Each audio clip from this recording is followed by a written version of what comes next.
Welcome back to the Danger Planet. Today, you will be listening to the first in a series of videos of faction focuses for Malifaux Fourth Edition. Welcome to Neverborn.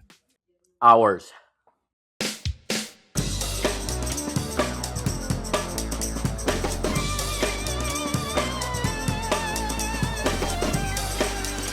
Welcome back to the Danger Planet. I'm Brandon, and today, joining me on this venture into Purple Town, we have Trisha of the Neverborn. You may have met her at various events. Trisha, say hello. Hello. Amazing. So Trisha, I don't remember when we first met. It was a long time ago. But it was at Malifaux because we live in very different places. I live very close to Boston, and you live much further away in a suburb of Boston. Yes, also known as Ohio. Yeah. Yeah, for sure. Very famously a suburb of Boston. Yeah. And I think nowadays we've probably been at like 50 events, maybe more. Yeah. And you guys haven't come out to Boston yet, in which case I will offer the same courtesy. But I've been in your house because you had me over as a guest for the Battle of the Bay. And my cat stole boops. That's true. Yeah, I have a strict one boop per cat per day policy, and that policy was violated, I think, by both cats, to be honest. But you were certainly by Raven. What's that? You were wearing boots, no Crocs? No, I was wearing boop, B-O-O-P. Oh, boop. Okay. Boop. Yeah, I have a one boop. I'm wildly allergic to cats, so I have a one boop per cat per day policy, and that's the only interaction that cats get from me. Yeah. I'm also joined by Scott of Breachburnt. Scott, say hello to the internet. Hello there, internet. Scott, I correct me if I'm wrong. You've definitely been on the channel for something before. I think we've had you on for a couple tier lists. Maybe I'm crazy. I don't think I've been on for a tier list before. I think I've been on there before, but I can't remember what it was. Yeah, we've done like some like recap of one of the 1.5 million events we go to in common. That is a good possibility. Yeah. Although it's been a while, to be fair, it's been a while for me too, because we didn't put out videos for 3 months over the winter. But we're here today talking Neverborn. So let me just kind of give you guys a quick breakdown of what the new system is going to be like. So we'll cover in this video all of the versatiles for Neverborn. We're going to cover each of the keywords briefly, and we have a cool new rating system which we'll roll out as is appropriate. Basically we're going to cover what versatiles are good for, what sort of situations you want to take them in, and then we'll cover each of the crews with what they are good at strat-wise. Currently in gaining ground 0, as of recording, it's February 19th, 2026, and then we'll talk about what they're good at and what holes they have, thereby giving you an idea of what versatiles you might want to hire in those crews. Sound like a plan? Sounds like a plan. Yeah. Wow. Okay, so we shall dispatch with all of the pleasantries then and get our noses to the grindstone. In this case, we're going to talk some versatiles, and we're going to start alphabetically with Changeling. The Changeling. This is a 3-stone model. It's got 4 for defense and willpower, 7 speed, and stealth with 4 health. That's its only ability. On the back, it has Take by the Hand, a move action, and it has Blend In, a tactical action that lets it place in base contact with a model. I can draw out secrets, so it can place a ski marker as an AP. This guy. To kind of give you guys a breakdown of the system, we're going to talk about each model in the context of how good of a beater it is, how good of a schemer it is, and then any utility it might have. I think I can sort of cut out the beater concept pretty quick. I think I'm going to get this probably a neg flip or a double neg flip. It literally can't do damage. Scott, do you ever hire changelings? Or I have not. I have played against them against Lucius, and they're efficient little scheme runners. But again, they just, something looks at them funny and they die. But they're for 3 stones, they're a good model to take, especially in Kick the Can would be, if I were to take them, that would probably be what I took them in. Yeah, for sure. Trisha, any thoughts on these guys, and what do you think on? Overall, I think especially with the like being able to just place to a friend, like kick the can is what I would probably take them in, or plant and just plan for them to get across and drop their marker, and then if they die, fine. But for 3 stones, but Yeah, 3 stone stealth, no other defensive tech. There's not really much utility in these guys outside of their drought secrets trigger. So like, you know, I think they're probably sitting at a neck clip on utility. But schemer wise, I think one. I'd probably say 1 plus, unless you think I'm crazy. For 3 stones, I think they'll get the job done for a 3-stone model. Yeah, I think you just have to plan on whatever they're doing. They need to do it early because, like Scott said, if you look at them funny, they fall over. Yeah, well, good. Yeah, the stealth helps a little bit because they have to be real close to looking them funny, but you know, they're by nature of their actions going to be close to people, so splash damage will basically just wipe them out.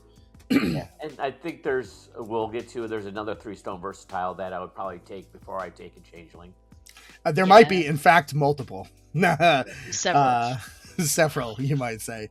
Okay, so cool. Yeah, that's the changeling. Next up on the list we have the Doppelganger. So the Doppelganger has quite a bit more text to her card. She costs 8 stones, so she should. She's defense and willpower 5, speed 7, size 2. She has disguise, don't mind me, and regenerate at 11 health. The back of her card, she has a couple things. So she has a good melee attack in I shouldn't say good, she has an okay melee attack in Daggerlight Claw, stat 6. It has a raise value of 3, but it's only 2 damage. She has lure, and it's at stat 6 with 3 triggers, 1 to deal damage, 1 to move herself, and then 1 to copy an action from their card if you have an adaptable token. And then lastly, her tactical action blend in places her into base contact with the target, very similar to her little cousins, the changelings, with a trigger to get adaptable. So this model can actually do damage. It is possible, although I don't think it's particularly well suited to it. Trisha, any fun Doppelganger thoughts?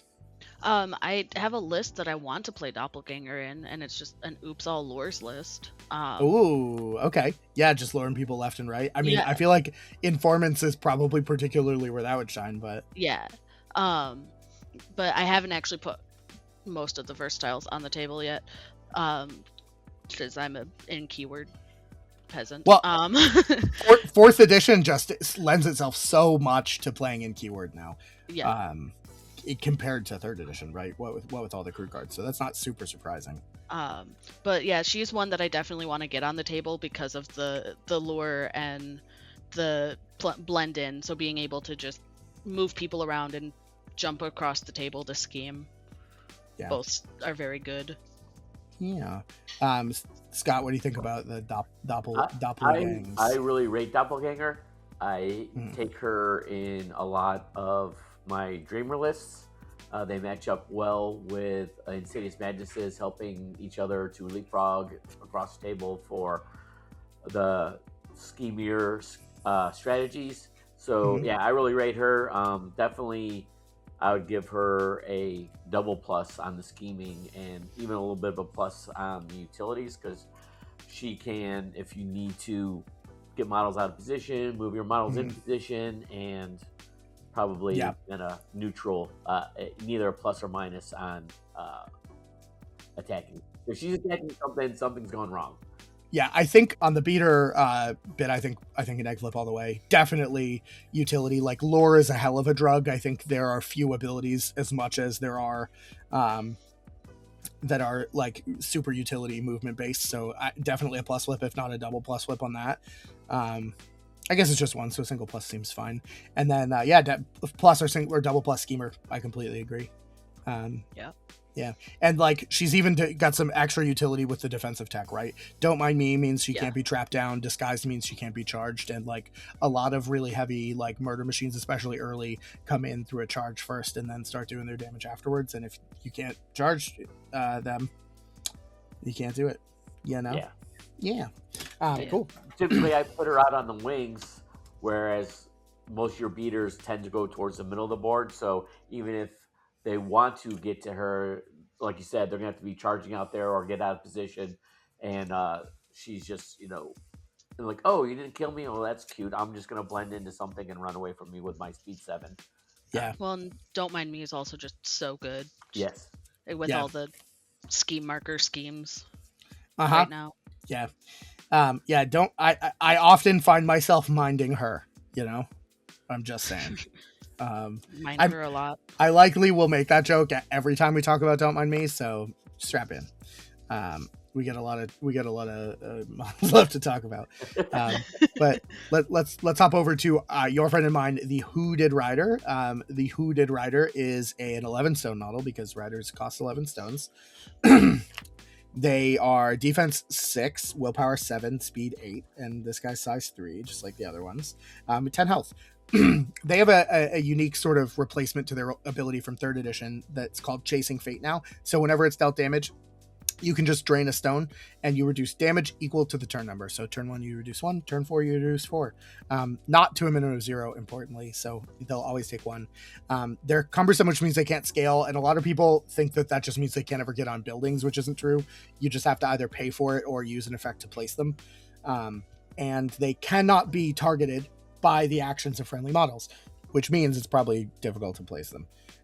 This guy's special nemesis ability is Nemesis Unusual Defenses. So the unusual defense abilities of enemy models within 3 are just blank. So it turns off like incorporeal, threatening demeanor, stuff like that.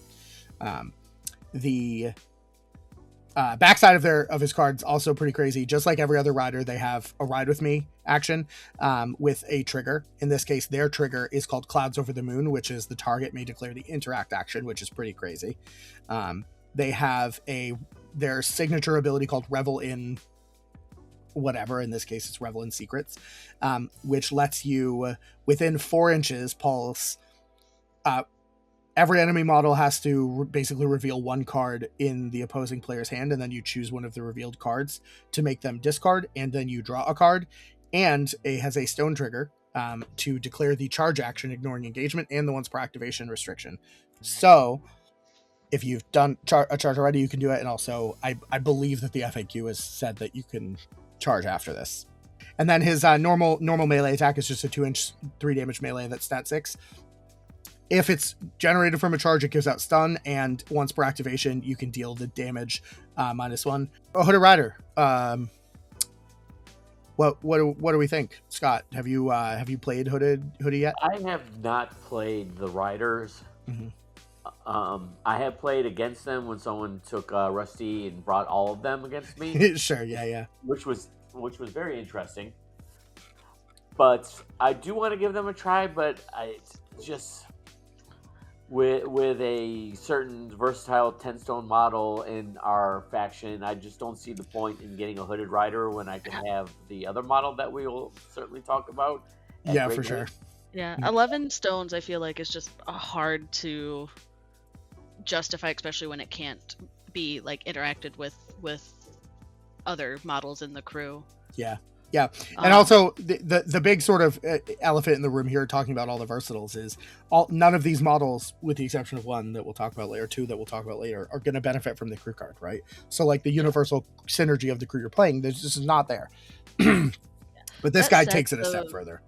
The Revel in Secrets, being able to charge Revel in Secrets, charge again, theoretically, is pretty good. So I would give them at least a single plus on damage for that, because that's for sure. 3, if I can count, 2 min 3 damage.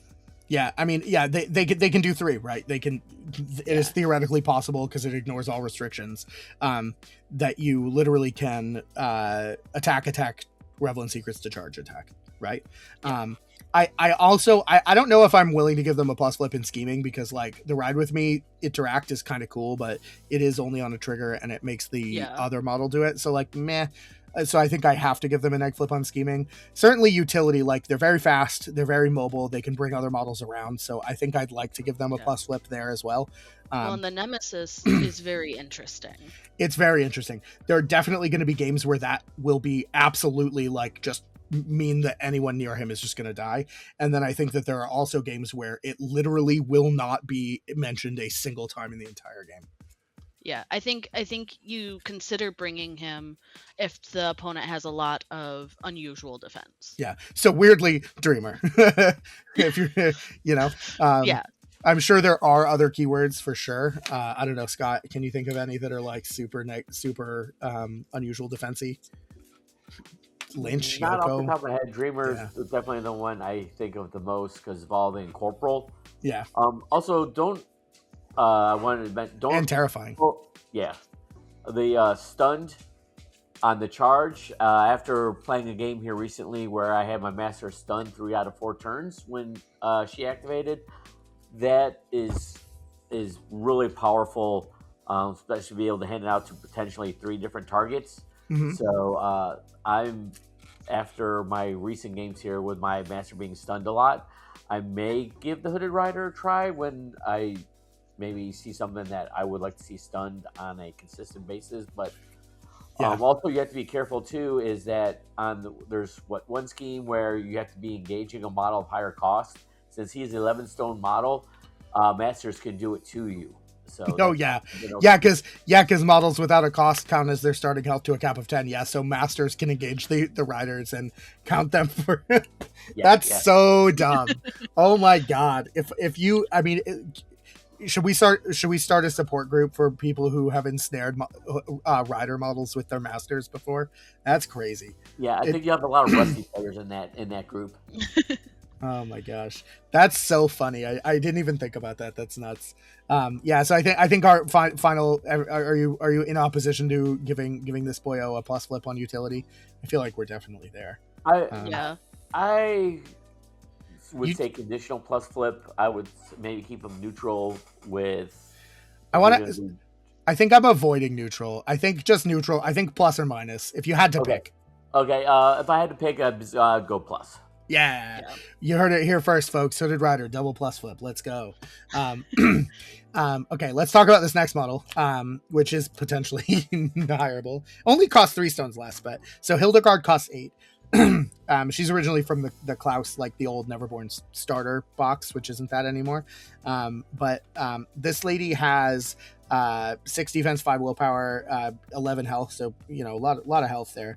She has this ability called Darktail. Whenever a friendly model deals damage to an enemy within 6, she can place in base contact with that enemy, which is potentially puts her in danger, obviously, but her next ability in trancing is enemy models get a neg flip when targeting a friendly model within 2 inches of Hildegard with an attack. So when you're diving in for some damage, it's sort of helpful to have her be there. And then she has Socialite, so she can move through enemy models, and she doesn't suffer the penalties for declaring walk while engaged, which means as long as she walks out of the engagement range, she can interact afterwards, which is I think pretty strong. Yes. She has a melee attack that is just 1 damage, but it has a raise value of 3, but it does +1 damage if you tie instead of -1 damage, which is super weird. Which can heal and slow. She has Take by the Hand, so she can move the target 3 inches and then move herself up to 3 towards the target. The same thing we saw in the Changelings, which can work on friendly models, which is pretty good. She has Tenacity to heal herself, which she's going to be in danger so much is really important. But the thing that makes her really interesting is her ability to Revitalize, and that's the reason I've hired her in the past. Shout out to you, Andre. Thanks, bud. Oh man, he savaged me with Nekima once, and this made him savage me slightly less. So Revitalize is rip a token off a friendly only rip a token off a model. If you get a raise, you can remove any number of tokens, which is really strong. Versatile, hireable token removal in any crew is potentially something you should really be looking at. So I think I'll jump the gun here and say probably like double plus flip for utility, because this is like one of the only ways that we have to do that in faction. Yeah. But her trigger is nuts because it says on a ram, which again, this is TN4, so any 4 rams or higher if you're adaptable for it or whatever, remove a token from an enemy model within range, and the range is 10. So you're gonna have access to a whole big chunk of the board on that. And the reason I hired it in my Andre game against Nekima is I was ripping his grow tokens off of his models, which is the only reason he didn't have 2 mature Nephilims in my face 5 That minutes part into is the very game. That's sad. gross. Yeah. So as far as like damage, I think like no, not really. Like she has this cute No. time mechanic. If you like red Joker, a black Joker, yeah, you'll kill something. But that's true of literally every melee attack. So I think it's definitely neck flip damage. I do like the fact that she has 2 good triggers on the attack though. A slow That's trigger true. and trigger to heal a friendly model. Yeah. Yeah. I feel like that more falls into utility for me than I think just straight up beating. But what do you think, Trisha? No, I very much agree. She's not oh my goodness, not doing damage, but her utility is really good, and her potential for scheming's pretty good. Thinking about schemes like ensnare or any of them that's like, hey, go drop a scheme marker next to an enemy to get points, because she can teleport to them, walk away from them, and still. Yeah, it's kind of tricky because like you're gonna get a bunch of free out of activation movement if you remember that it's there and keep her like close to the action, which is kind of where she wants to be with her defensive tech and self-healing. So it is not the intuitive I get extra scheming because I like walk, interact, walk, right? It's very different than that, which is a little shaky, I think. And that's like she has the potential for it. I don't think it puts her at a positive flip for it, but I do think she has some potential for scheming. Yeah. What do you think, Scott? How do you feel about this from a scheming perspective? Scheming, I would give her a plus because you got to remember too, she has take by the hand. So even if she's being engaged and you don't want her to walk because it only allows you to interact once, you could take by the hand, get out of range, and then still do the interact twice. Yeah, I think. Yeah, I think because the rating system in particular that I'm trying to force down everyone's throats right now, of neg or pause. No, we don't do straight flips here. There's nothing straight about the Danger Planet. We gay as hell. Okay, that's not necessarily true, but it is funny to say. I think I'm inclined to give her a plus flip on scheming, and definitely I think without a doubt really a double plus flip on utility. Like not only for I think token utility removal, is where she shines. Yeah, her entrancing, especially if you put her. I played her all of once and was really impressed, and I want to get her into more crews, which I will be doing since I'm kind of changing the masters I'm playing now. Yeah, partnering her with a model and or master that has terrifying. Oh, for sure. They're on a double neg, and what's nice is that they're 2 different symbols. So even if you ignore one, you can't ignore the other. So you're always going to be on a negative. And so I paired her with Kastore Fervent and against Nexus, which gets me to remove the Nexus tokens.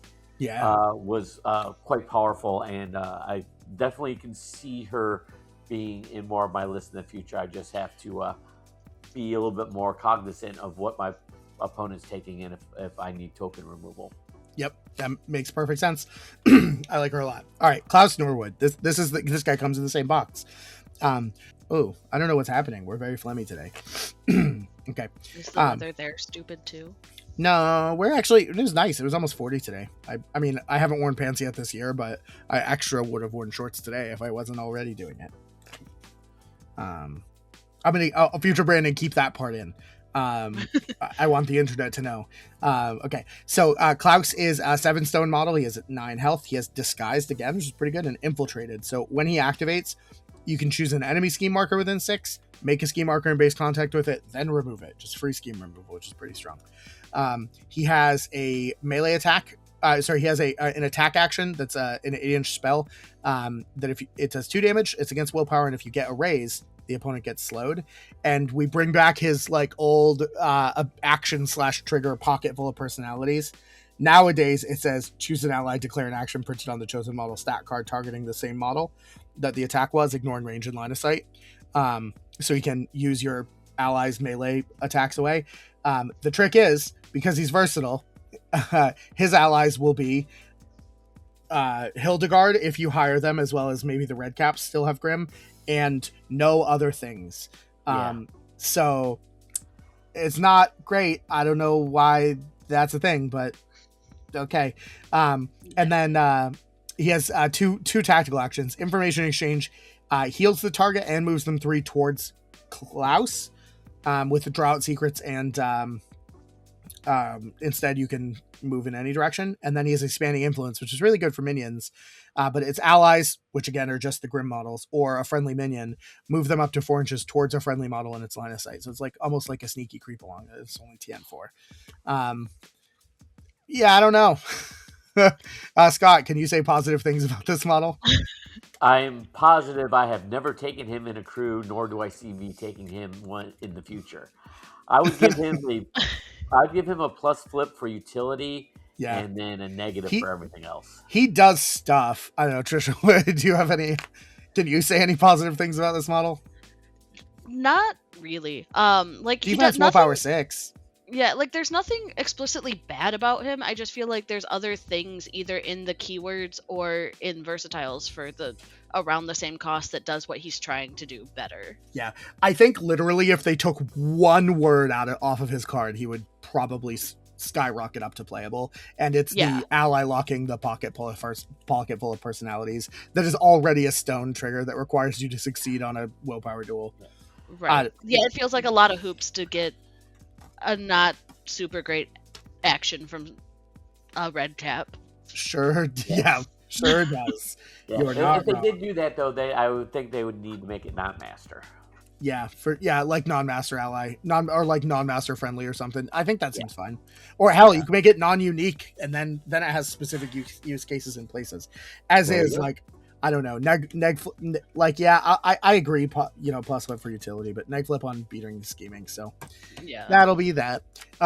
Let's talk about a new addition to the Malifaux Neverborn Versatiles lineup.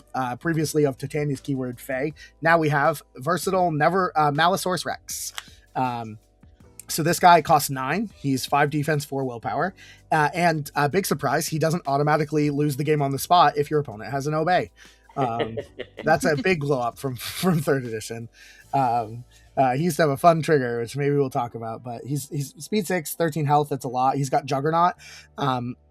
He's got Terrifying, which is really good. And he's got Don't Turn Your Back. Also, the model is like 16 pounds of plastic and is physically the largest by volume model, I think, in the entire game. But before we move on, I think it's just particularly worth noting Juggernaut. So almost all of the Juggernaut models in the game, and I'm sure this is by design, have a health total that is divisible by 3. This guy has a health total that is divisible by 3 plus 1 with a remainder, which means that almost all of them die to 4 hits. This guy takes 5. Or like some pulse damage or whatever, but he has Massive Jaws, which is a 4 damage attack. It's like one of the only 4 damage attacks. I think there's 3 in the faction, but there are not many in the game. It's stat 5, which isn't great. We have so many of them. And if the target's lower size, which it almost certainly will be because this guy is size 4, then you have a built-in plus flip. So it's kind of like 5 with a plus flip. It has pretty good triggers. He has another attack called Grasping Tentacles, which moves the target 5 inches. Although 5 inches in a straight line. And it is a melee attack, even though it's a 6-inch range, stat 7. And it does have a damage characteristic of 0, which means that it doesn't in and of itself do any damage, but it does benefit from raises because its characteristic isn't dash. And it causes the target and any models in base contact to take a TN15 speed duel or take extra damage too. It also has a tactical action that pulses out enemy models have to discard a card or be moved 3 away. They're probably going to just be moved 3 away, but potentially good there. And it has a rampage trigger to move 5 ignoring models and make them take another speed duel or take damage. And if anybody moves, they gain adversary, which is just generally good. Trisha, have you Rexed any Malisauruses? I have not Rexed any Malisauruses. He is on my short list, though, of ones that I want to play with, because damage 4 is a lot. Yeah, and we have two masters to take him in, where then you can have 2 damage 4 models on the same list. Yeah, damage 4 with a plus flip is even more. If only it were 6 stat. So I think obviously we're giving this guy a plus flip in damage, right? Damage 4 is kind of nuts. I would go double plus because he does have an onslaught trigger. So sure he is more than likely with that plus flip going to get 3 attacks and activation. So I would go double plus on him. For damage. Have you put him on the table yet, Scott? I have played him, and I've played against him a lot because one of our locals plays Cooper, and Malisaurus Rex gets turned up to 11 with Cooper. Yep, he sure does. Yep, I agree. So I mean, it's a great package, especially for 9 stones. Don't turn your back, Juggernaut, terrifying, and a damage 4. Yeah, so I would give him a double plus on the damage. Yeah. Yep, I'm hip to that jive. So we'll talk double plus as a beater. As a schemer, I think the answer is no. We're definitely giving him a neg flip. He really doesn't scheme at all. No. For the utility argument, though, I mean, he's got movement if you want him to. He's got enemy movement. He gives an adversary. He can Scooty Boots across the board. In like utility. I think there's one alt sculpt version of him as well that comes on a skateboard. So I think we have to. Yes. Yeah. Okay, that's not really contractually obligated by skateboard. True. Yeah, really good. And shout out to Reggie for playing Malisaurus and Cooper. Right? Is it Reggie? Is that what you're talking about? Yes. Yeah. That's Reggie. Sick. Yeah, tell Reggie we give him a shout out on the episode. Very cool. All right. So the next up, we'll probably just talk about both at the same time because it makes sense. So we have the effigy, which every faction is going to have, all 8, unlike the Crossroads. So we have the Mysterious Fate, Effigy, and Emissary. So the Effigy will always cost 2. They have Insignificant and Quick Study. Quick Study means that even though this is a versatile model, it will gain the keywords of the leader of the crew, which means that they will count as allies and also always be affected by the crew card.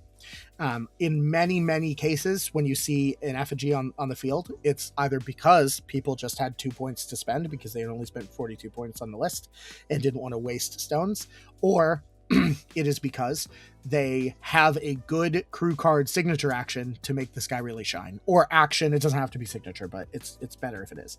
You see a lot of crews do that. We'll talk about the Neverborn ones as they go. If someone reminds me, like, hey, this crew card's good for effigies. They all have basically an attack and a tactical. In this case, the tactical on the Mysterious Fate effigy is on a TN6, give a friendly model hastened, and the attack is always stat 4 against defense, and it does 1 damage. In this case, for each raise, it does 2 extra damage instead of 1, but it's stat 4, so that's not very likely. It has a slow trigger, and then it has its unique trigger, which for 2 soul stones, if you are engaged with an enemy model and you have not been summoned by any means, I guess the Rida does it, but maybe you can, if you I was going to say if you Gorar back, but Gorar only does minions now. There's some way to summon models that die. I think that's more future-proofing than anything else. Future-proofing for sure. But if you don't have a summon token and you're engaging an enemy model, despite having 3 health, you just replace with the emissary. And I, for the longest time, have thought that it was very, very difficult and I would just never try it.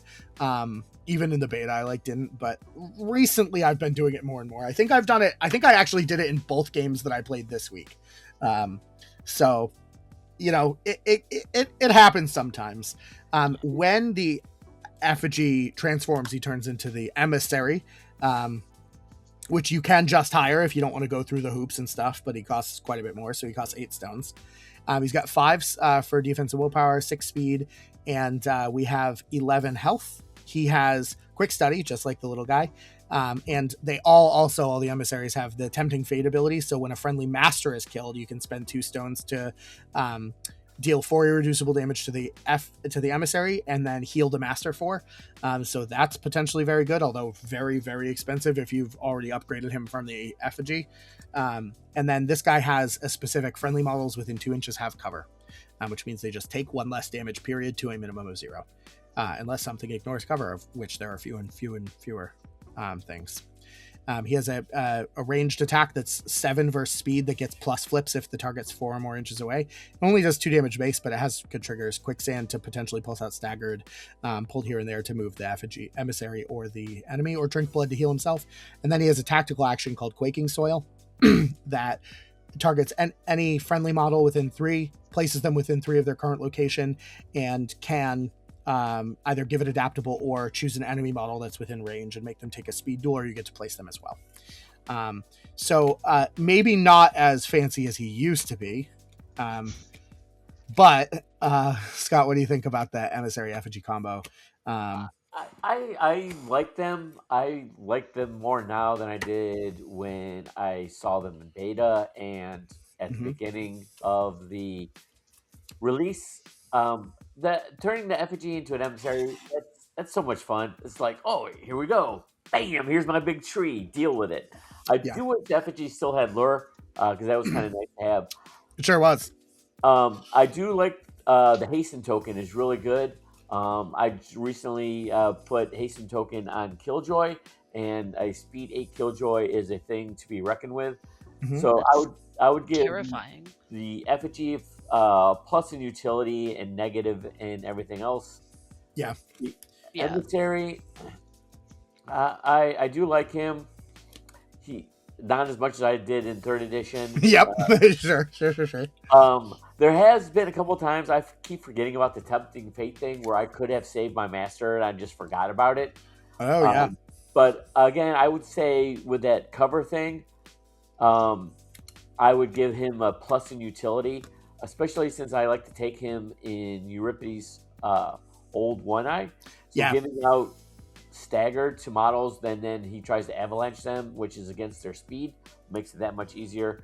So I would give him a plus in utility, and then again a negative in damage and scheming.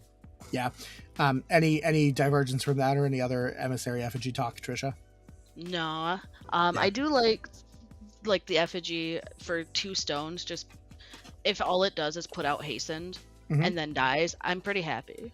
Yeah, you're not wrong. I mean, ultimately it's 3 health, right? So unless they're a three damage beater, like they're spending a bunch of time to come over and spend AP to kill your 2-stone model, which you get Right. half of that cost back in a soulstone when it dies.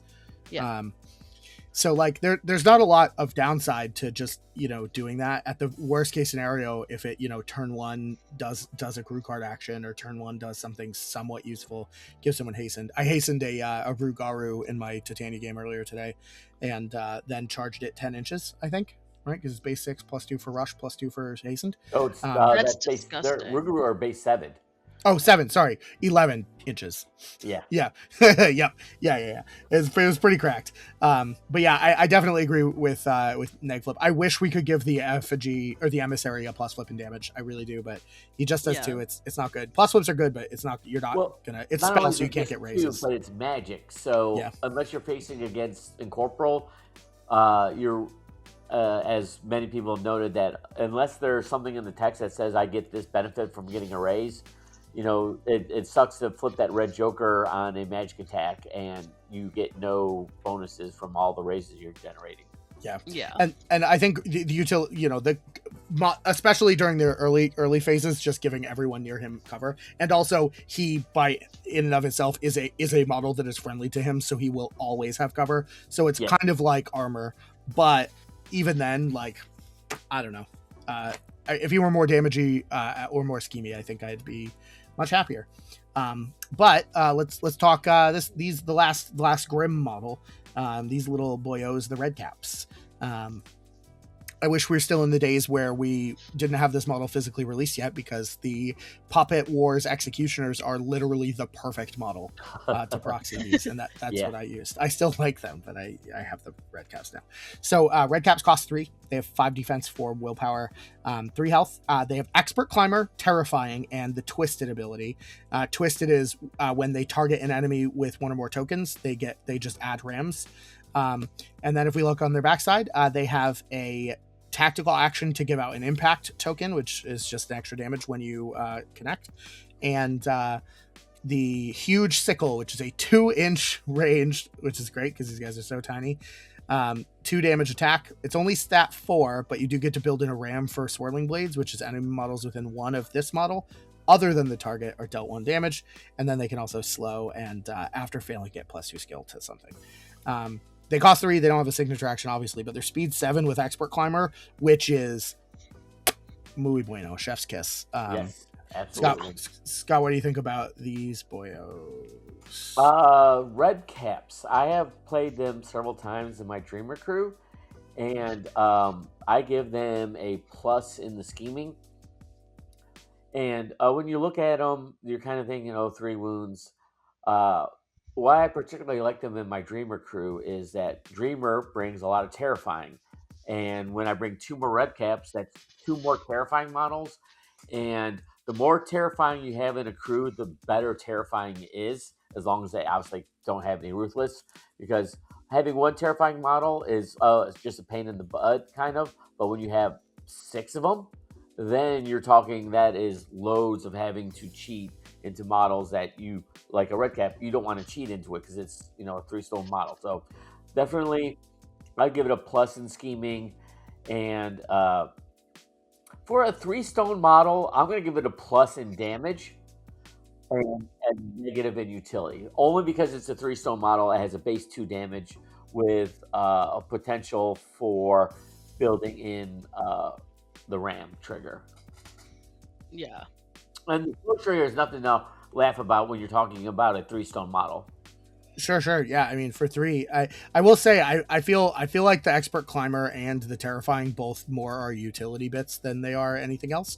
So I almost want to say I mean it is a 3-stone model, and I'll give you 4 a 3-stone model.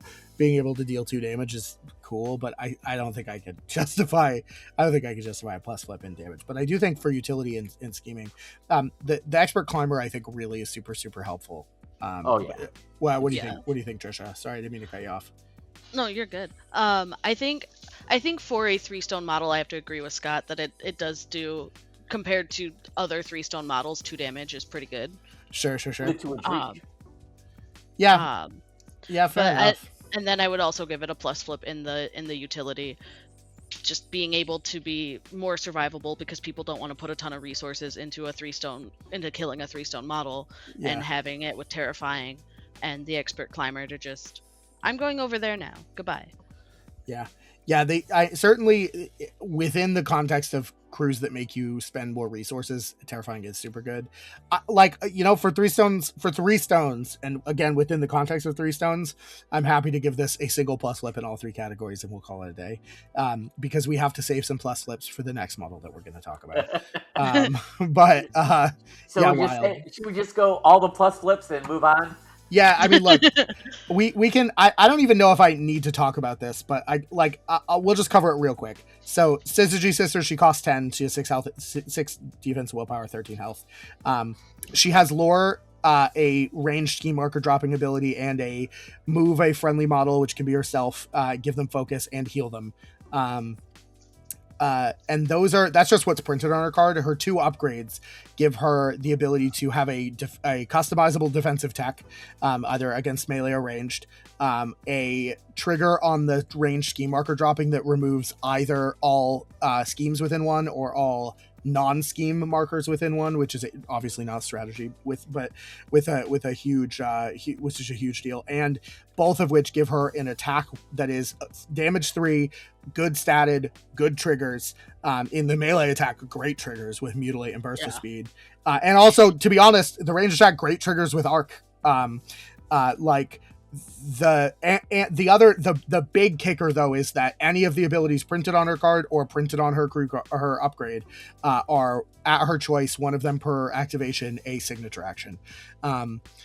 This model kills, it schemes, it has lore, it can bonus action lore 3 times, as I like to do on the last round of turn 4, sometimes, especially in Informants with Euripides cough. Sorry to my opponents at Captain Con. Look, I don't think I'm overselling. I think triple plus flip on literally all 3 categories. This model is absolutely cracked, and you should, until it gets nerfed, I really think you should start every Neverborn list, and I mean every single one, with 1 Syzygy Sisters, and then see what other 40 Soulstones you have to play with. Yeah, no, I put her on the table for the first time on Tuesday in a Yuri Hierophants game. Mm-hmm. Yeah, and it was good. I played it wrong because it was my first time playing that version of Yuri, but. Yeah. Very good. Dude. Yeah, I think when you were saying until she gets nerfed, basically, since she is in the faction as a versatile, you basically, any 10 stone model in your keyword gets squeezed out by her. You're like, yeah, like, we're never hiring Hooded, we're never hiring Teddy, we're never hiring Malisaurus Rex, we're never hiring Thune. Thune.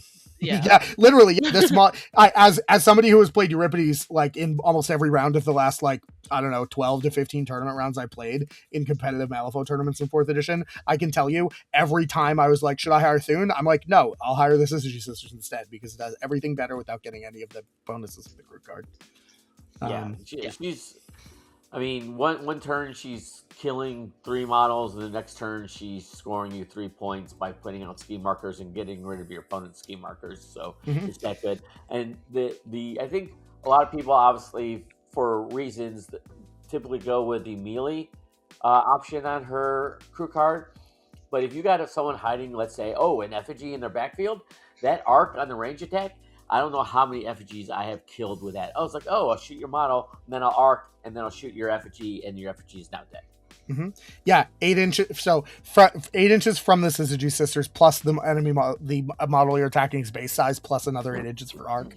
And like all you have to do is hit with a tome, which you can empower for. It's good. We can move on. Triple plus flips all 3 categories. As much as I hate to say it, as somebody who really enjoys playing Neverborn, please nerf this model so I can make other choices. That's what I got. Nerf. Just a little. Not a big nerf. Not a big nerf. Maybe make it so that she's only double positive, triple positive in 2 of the categories. Not right. Not all 3. And now at the same. I guess it's difficult now to move on to Teddy and rate him objectively because I'm literally never hiring him until the Syzygy Sisters gets nerfed. But let's talk about Teddy. That's not true. I think he's good. Definitely a nightmare. Where I hire both Teddy and the Syzygy Sisters. He's a nightmare. I see what you did there. Yeah. Okay, so Teddy costs 10. He has 13 health. He has regen and terrifying. 5 for all the stats except for size. So he's a little slow, but if we look at the backside of his card, he has 1 tactical action, which is kill a friendly model. It heals 3. He has 2 attack actions. 1 is a signature action, so he can use that, which is a ranged attack that moves the target 5 inches away, and then Teddy gets to move for every raise, which could be like up to 3 or 4. I've had him move 20 inches across the board before. It was kind of nuts. I think I red jokered into like a low card and that was a stat 4 willpower, so that was fun, and it can slow, which is kind of nice. But the real deal, I think, is a 2-inch stat 6 melee against defense. It's damage 4, and you can stone to make it irreducible, which is less good than it used to be in 3rd edition for sure. Now that everything's more killy and there's less defensive tech all around, but it's still very situationally good because you know what irreducible doesn't care about? Cover or ties. Bold Over and Execute are both really good triggers. Execute can just kill models, and Bold Over is push 4, and then Teddy pushes 4 for a little bit more movement. Trisha, what do you think? Teddy? It definitely gets the plus flip and damage. For sure. I think he's situationally good at, like, scheming with that, like you said, with the being able to move him 20 inches across the board. Yeah. When you flip right. When you flip right. But you get to move the enemy and him, so it's a little bit. I'm on the fence for sure. Yeah.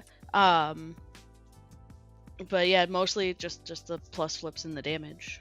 Yeah. What do you think, Scott? I agree on the pluses and the negatives. I think he is highly situational take. I think the only thing I would take him in is like, was I facing like a Tiri crew with all the armor and shielded, or like what's it? Hoffman, but yeah, against a crew that has like tons of armor and tons of shielded and stuff like that, I might take him. Mm-hmm. But then, like we said with the previous model, why take Teddy when Sisters exist? Yeah, or take him in either Silken King or Euripides with the Malisaurus, and then just hire only damage 4 models. Yeah, that is an option. I should make an Oops All Damage 4 list to go along with my Oops All Lures list. Unfortunately, you can't get 4 for them, so you can't have a Wendy's combo. 4 for 4. I don't know if you guys had that in the Midwest, but we did. I think we do. Yeah, wow. So I think Teddy plus flip for damage for sure. I feel like I would give him a neg flip everywhere else. I mean, maybe because the movement is actually pretty good, but it is very situational. Yeah. I think I have to give him a neg flip everywhere with damage. I also liked him better in beta when he could just do the like 3-inch place. Yeah. Oh, he had the weird leap. Yeah. Yeah. Yeah. New stuffing. I don't know if killing friendly models is good. Maybe in summoning crews, like in Dreamer. I would definitely say in the summoning version of Dreamer where this daydream's gonna flicker out anyway and Teddy's low on health. Let me just eat a snack. Yeah. I mean, if he's real low, I mean, it is a signature. You could actually do it more than once. It doesn't say it's once in activation, so. True. Yeah. You can just go killing models left and right. Yeah. I don't know. Hey, you know what? You know what doesn't happen when you new stuffing a model? It doesn't drop a recover evidence marker. Can I just say? It's true. Holy shit, we did it. Still probably not though. Okay.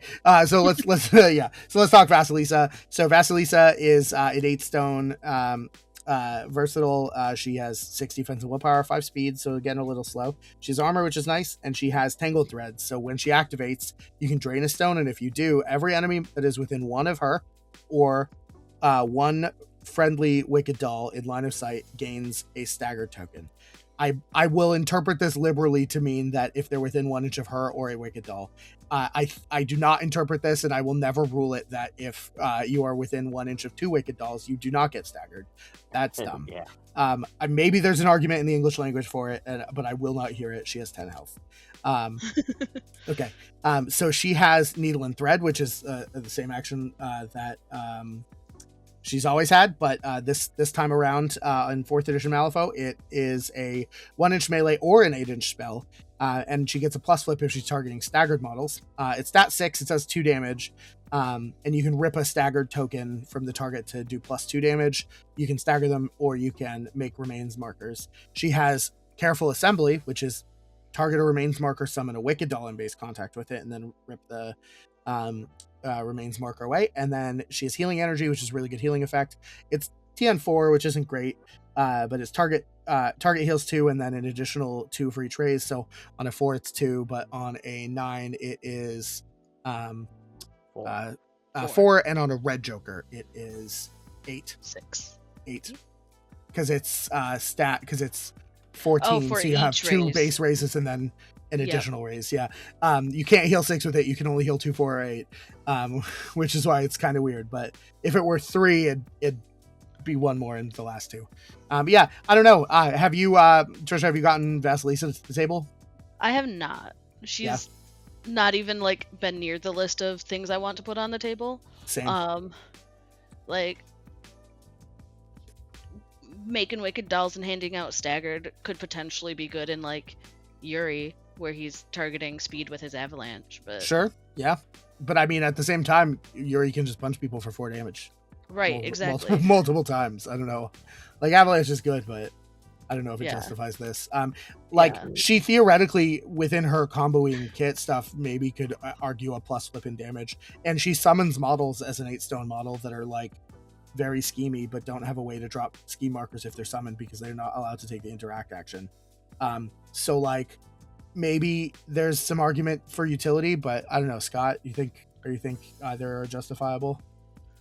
I have not taken her. Oh, you know what? We have to give her a plus flip in utility. Healing Energy is super good. Yeah. You can do a plus flip in that.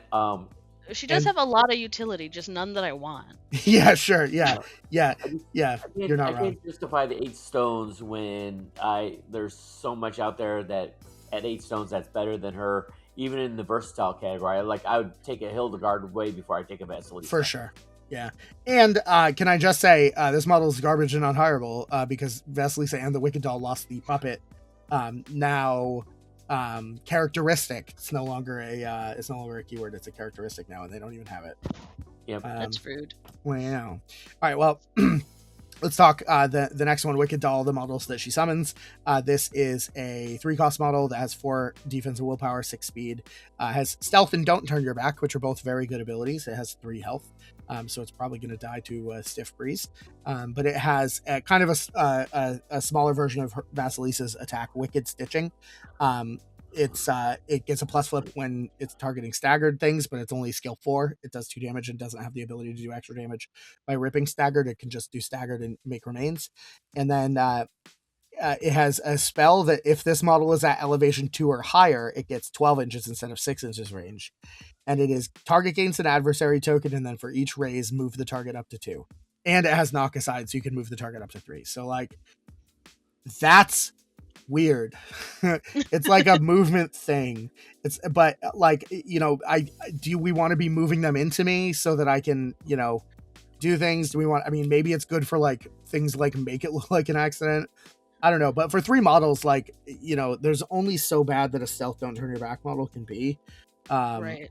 But so like, I think scheming, we have to say don't turn your back on a 3-stone model. It has to be a +1 in scheming, right? Yeah.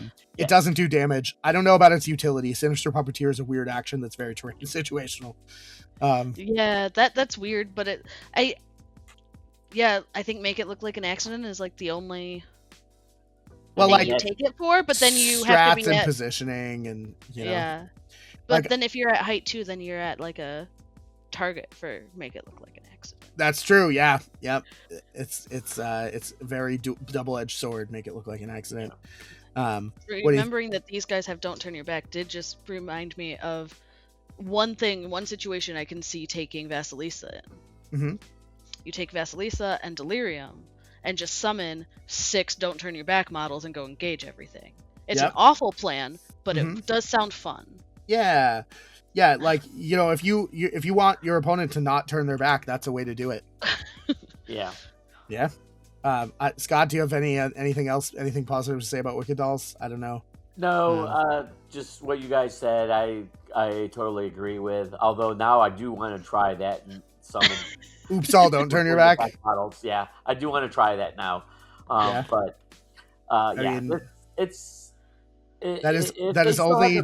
They saw the points. piggyback thing that Vasilisa had in last edition, where she could bring a Wicked Doll with her. I could see it, but since they got rid of that, it's like they're going to stay on the sidelines.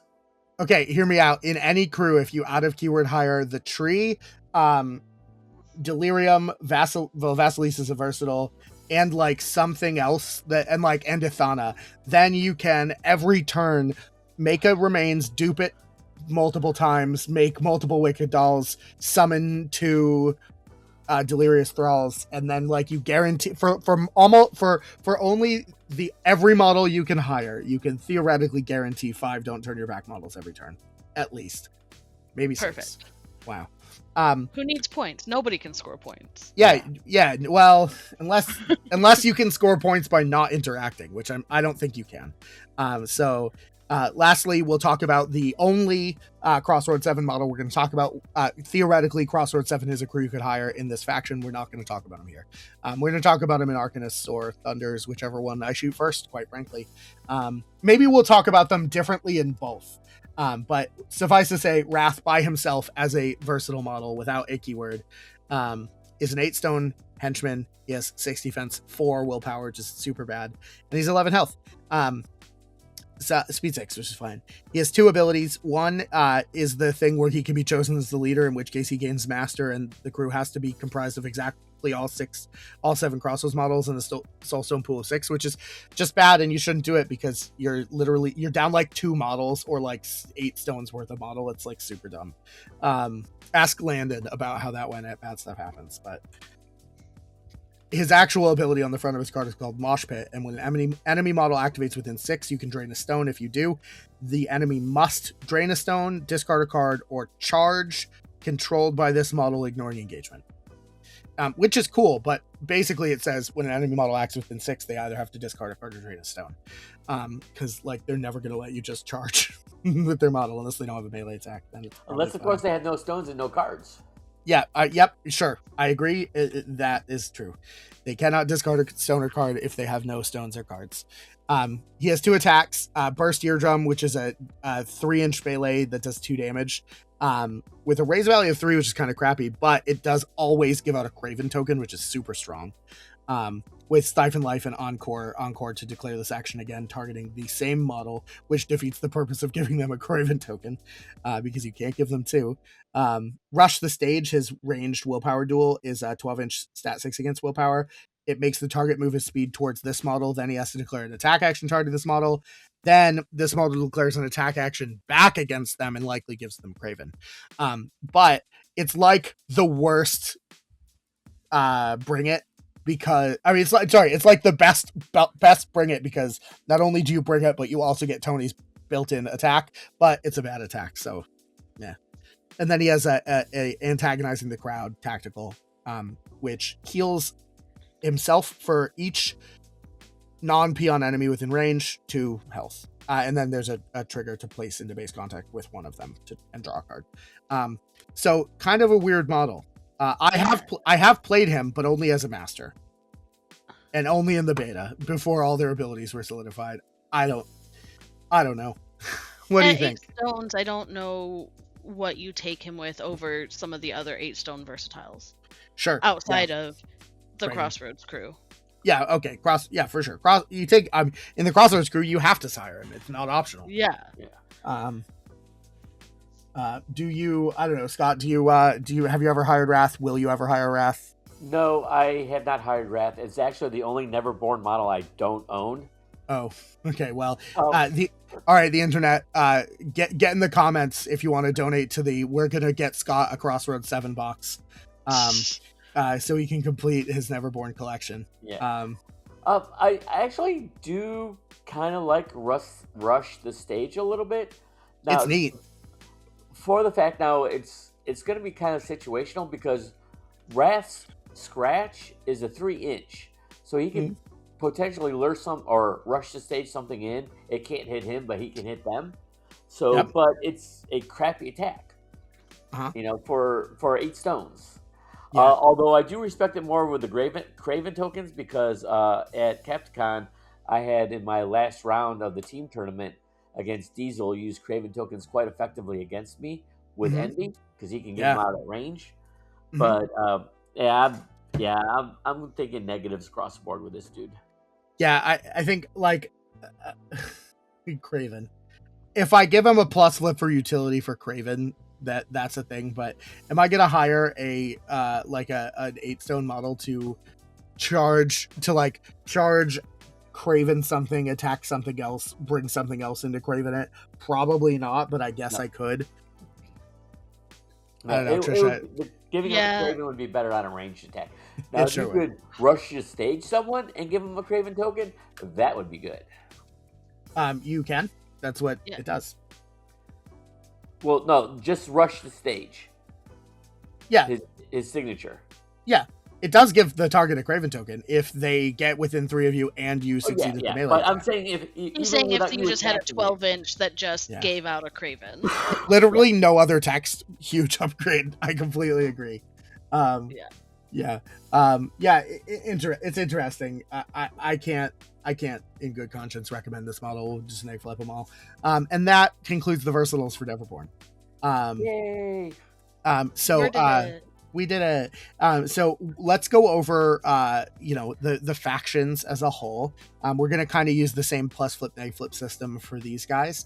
But we're going to talk more in the context of Gaining Ground Zero. So, maybe that means when a new Gaining Ground comes out, we'll do a quick update video to talk about each faction, or maybe we'll do one long update video to talk about all the factions and their new rankings in this system. That is definitely everyone on at the same time. Yeah, and we'll have one expert, or we'll have everybody who is in the previous videos has to play a game of Malifaux to decide who's going to be the guest, and then we'll have one guest per faction, refereed by me, and we'll all shout at the same time. It'll be great. Get in the comments if you want to hear that, see that, experience that. I think more than anything else. This is meant, I think, more to be sort of a brief faction overview, but let's start with in the app how it goes. Mr. Euripides.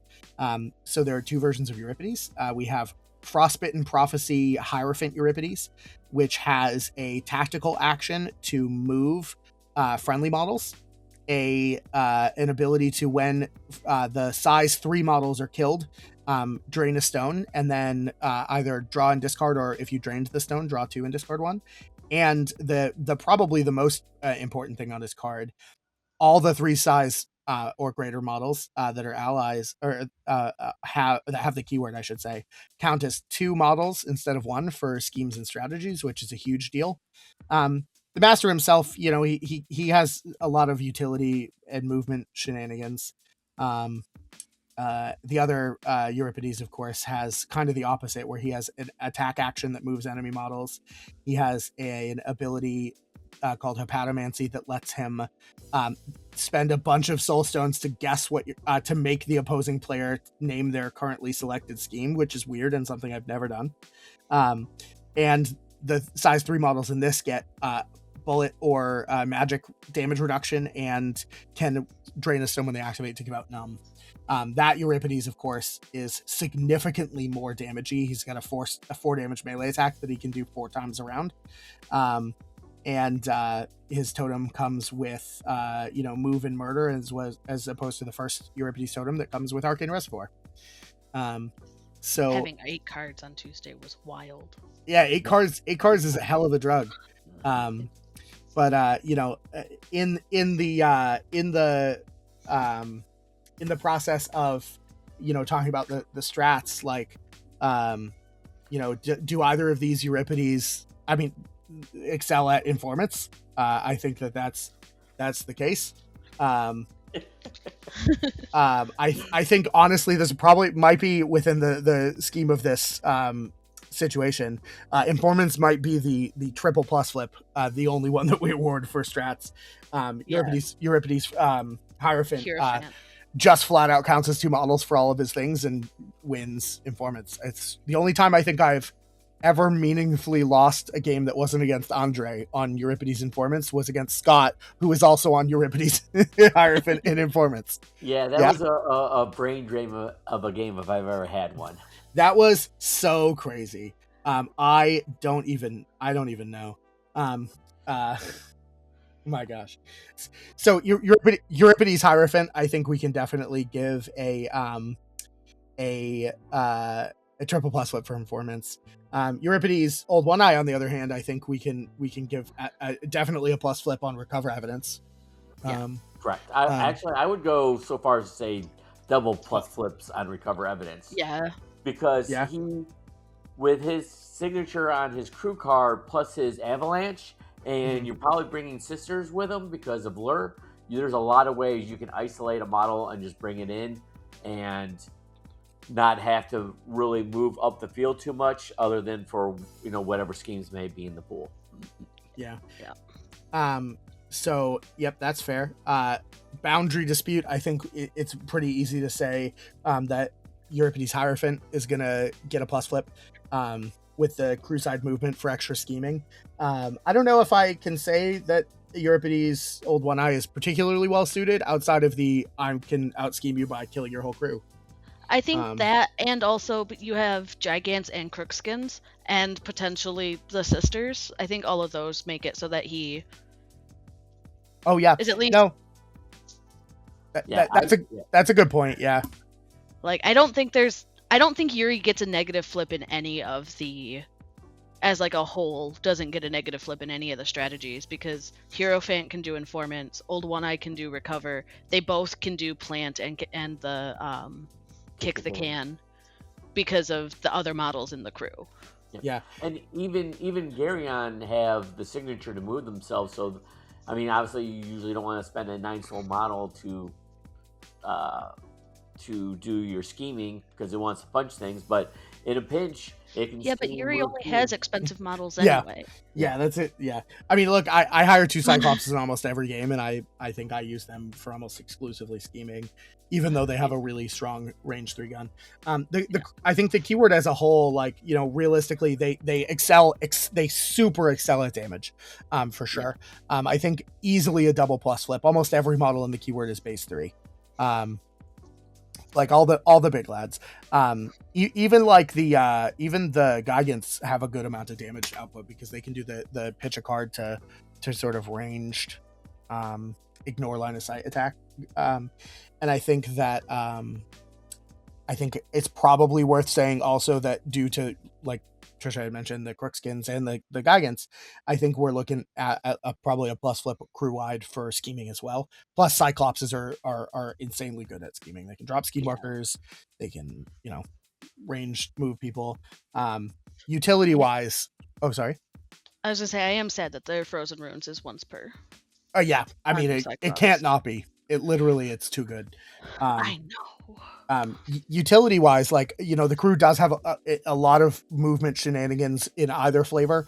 I think also, like, we're probably looking at good conditions, the ability to turn off opposed scheming with numb, or at least opposed counter scheming with numb, and to just freeze people solid. Do you think the crew deserves a plus flip in across the board utility? Yeah, I would say so. Especially since they both have a crew card where you can take an effigy, and effigy can use signatures on that crew card.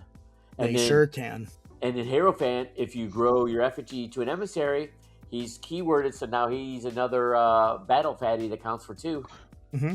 Yeah, I mean, in Old One Eye, he also is another. He gets the benefit of being able to stone to give people numb next to him, and gets extra defensive when he's size 3. So, like, he's also a super great windmill slam pick for the effigy. Yeah, I think all around, I think Euripides is really like our triple plus flip crew of the faction. And again, honestly, I played him so much. I really love Euripides, and I love the style, but I think he might be too strong. I think they need to tone him down quite a bit. Yeah, unfortunately.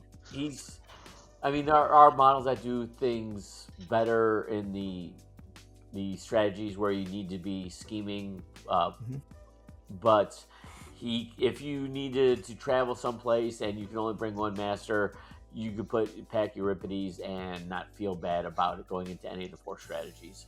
Yep, and if you're packing tight and you're going to bring Euripides, you're probably only bringing one master because all of his models are enormous. Yes.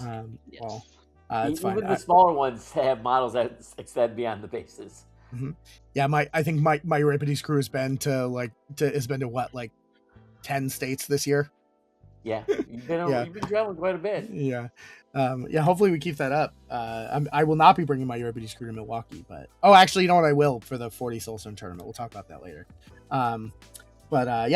Euripides, good all around. I think the last category that I think we need to include specifically with the crews as we're going through them, are there any like super good out of keyword hires in this crew? I don't think so. No, almost unless you're not counting at all. versatile. Nope. Just the keyword stuff. That's pretty much that.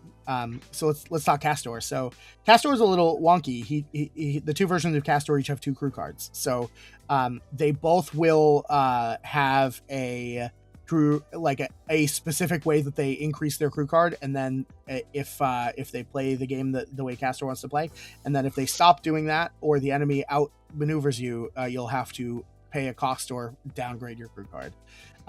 But starting with Kastore Awakened. Kastore Awakened starts with friendly models.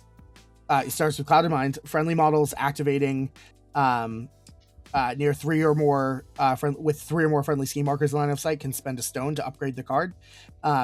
And models across the board get 1 damage to enemy models. How am I trying to word this? When resolving their hunger tokens, they can deal their damage to an enemy model instead of an ally, which is pretty good. The unique models also get the ability to, when they interact, gain hunger to increase the range of their interact by 2. So flat out, they just interact at 3 inches, which is kind of insane. At the upgraded level, he has to he can gain a hunger token to increase that interact by 4, and when removing hunger tokens, he can deal damage to enemy models just basically the same way that he could before. There's no difference, right? The Ultra Grows Thirsty. No, they have been. No, the only thing that changes is the 4-inch. Yep. Or 5-inch interact. Yeah, and Kastore Awakens crew card gets sad if an enemy model removes a friendly scheme marker, and then there are 2 or fewer left. So if you, let's say, put out 3 scheme markers to grow your crew card and then remove them all for a scheme, that's not an enemy model removing your crew card. And then if you never scheme again, it can't ever go back, get downgraded, right?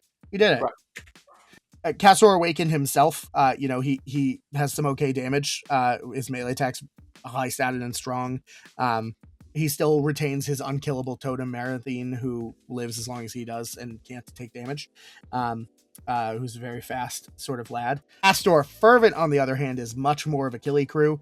Sort of killie master. He is very, very strong melee. He has a pretty strong kidnap ability, and he comes with the Urn Bearers as his totem, who have Arcane Reservoir, which is fancy. His crew card works very similarly, although it starts with Starving Tirade, where after you kill a model, you can drain a stone to upgrade it, and when one of your unique models is killed, you have to drain a stone or it'll come down.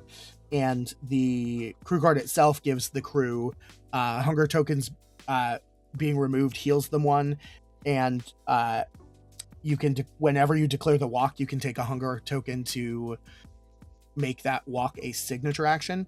And the upgrade version is hunger tokens removed heals you 2 instead of 1. And whenever you take the walk or charge, you can make it a signature. It is worth noting, with both versions of Kastore and both crew cards, the hunger token mechanism does require you to not have 1 to gain 1. If you would gain 1 and you already had 1, you don't gain 1, therefore not fulfilling the requirements, which does make it kind of tricky in juggling this sort of hunger token economy. But it is at least super nice with Kastore Fervent that whenever it's removed, it doesn't specify by doing its end of activation thing. If you rip it off with a remove a token ability, you also get the heal out of activation. So that's kind of nice. Overall, I guess informants on Kastore Fervent probably less so, but Kastore Awakened. No, actually, I don't know. Scott, what do you think on informants? Do you favor either Kastore? I would go Kastore Fervent, just because he is a little bit more killy. Mm-hmm. The Urn Bearers, you get 2 significant models as opposed to Awaken, where you get your totem doesn't count for anything. Plus, the Urn Bearers have Lure, which is nice. Mm-hmm. Kastore does have a kidnap on himself. So I would go Fervent into informants just for those facts alone. Yeah. Do you think he's pretty good, or are you really just saying that like if you're gonna play Kastore? No, actually, I have I've played quite a few games with Kastore, both versions, and I go Awaken for your plant explosives, kick the can, and I go Fervent obviously in informants and recover evidence, and I think they're both good in their respective ones. I do hire differently depending on which one it is. My main one that you see that I hire differently is the Kastore Fervent. I bring the Leech King because I can summon leeches, and Kastore Fervent has a thing where when he activates, he can kill a friendly model within 3 to remove all hunger tokens from models that he has line of sight to, which then is likely going to be healing them too, and then sets them up during their activations not to have hunger tokens. Because Kastore Fervent, in my 10-ish games, I think, maybe not quite that many, I think his crew benefits more from not having hunger tokens on them when they activate, where Awakened, you have a mix of the two, where they want to have them on when they activate or when they don't have it on them. So I think you could bring I don't think he's quite as good as Euripides in being just a master you bring in all 4 strategies, but I do enjoy him. The hunger token thing is a thing you need to get down. It's just going to be one of those masters that you are going to need more reps in to get that good hunger token balance on your models. Yeah. So Kastore Fervent for sure. I think that makes your argument is persuasive with throwing him a plus flip on informants. Kastore Fervent obviously it gets at least a plus flip, if not 2, for being a 4 damage master. Is he not 4? He's not 4. No, he's 3. He's 3. But he does have a 2-inch pulse of dealing 1 damage to enemy models around the target. Yeah, a very killy melee oriented kidnap master. I think recover evidence is particularly another thing, and this applies to both versions, Fervent and Awakened. Incurable tokens, you look at them, they don't heal. Incurable tokens solve a lot of problems that other crews set up for you. So demise models, incurable tokens get rid of 99% of the demise in the game. Yep, for sure. The, And the many replaces as well. Yeah. Yep. Yeah. The tankier crews out there that maybe get rid of a little bit of damage here and there and have a lot of healing, incurable tokens take care of that. So Kastore, in some situations, let's say like your Lin Lai crew, where basically the card has demise for every single model in the crew. Well, an incurable token says no, you don't. Yeah. It's certainly, I think, for that reason, it's is it Gwill? Gwill. Or it's not Gwill anymore. Yeah, it is Gwill. Yeah. For that reason, I think that, and specifically Gwill's cling to death action is a 12-inch range, stat 6 against willpower, and it does damage. I think that there's no world that you don't think about having Gwill in your quiver as a Neverborn player, because incurable tokens are just sometimes what you need to deal with problematic models. So I would look into owning Gwill regardless of what factions or what keywords you play, just as an out of keyword hire, because for 8 stones, the ability to at range just shut off healing a couple times a turn is just really, really strong. Not to mention, he generally has good actions, like Purify removes tokens from any friendly model, not ally, and Dark Benediction, not great because it only works on him, but Yeah, I mean, and that Purify has a draw out secret, so you can put out a ski marker from 12 inches away. So yeah, Gwill is definitely a good model. I would say the one model that is like auto windmill slam is Barbaros. He is just a freaking blender, and if your opponent doesn't have an answer to him, he's going to kill half their models. Yeah, for sure. The other thing I think I would put in is as far as the other two strats are concerned, right? Boundary disputes and plan explosives. I think that neither Kastore really struggles super hard, but Kastore Awakened really, really excels at both of those. Mostly due to the fact that any model that's interacting in his crew that's keyword aligned can just interact at either +2 or +4 inches, and being able to drop explosives or kick a boundary dispute marker from 5 inches away is so good. Your opponent can't stop you. It's crazy. I'm excited to play Kastore now that we have cards out, because the last time I played him, the cards weren't out yet. So that I remember that those are things that he can do. But I think for those reasons, just by themselves, I think we're definitely giving Kastore Awakened a plus flip in boundary dispute plan explosives. Cavern Nephilim, you're going to want to also in pretty much every single game. They're strong boys. So overall, I think you can definitely do damage. Kastore, I think as a crew, has a lot of good damage, particularly I think master side, but the no healing really sort of kicks that into overdrive. So I think crew wide plus flip on healing, plus flip on beating. I think that's a thing. That's real. Obviously, if you're taking Kastore Awakened, I think the crew as a whole, plus not to mention access to what it can hire, gets a plus flip in the scheming area. I don't know if this crew is much of a utility crew in general. I think it really just sort of focuses on the main aspects of the game of putting ski markers down and scoring points and killing your opponent's models. But I'm open to hear any... I think I agree with that overall. I think if you want to count the crew cards utility as utility, but the models themselves, I don't think have.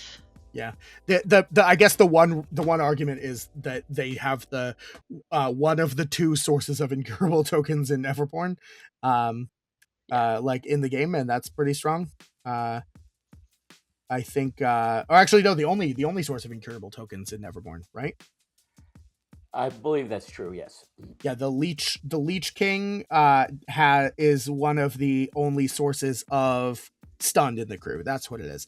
Yeah, the leeches. Neverborn as a faction has so little stunned It is as a faction. Basically, you're looking at just the Leech King or the Hooded Rider, and White Eyes and Cavern Nephilim. So Kastore is super the only crew that stuns. Because outside of the Hooded Rider, there are 0 other models in the entire which is keyword super sad having Pandora and she doesn't stun.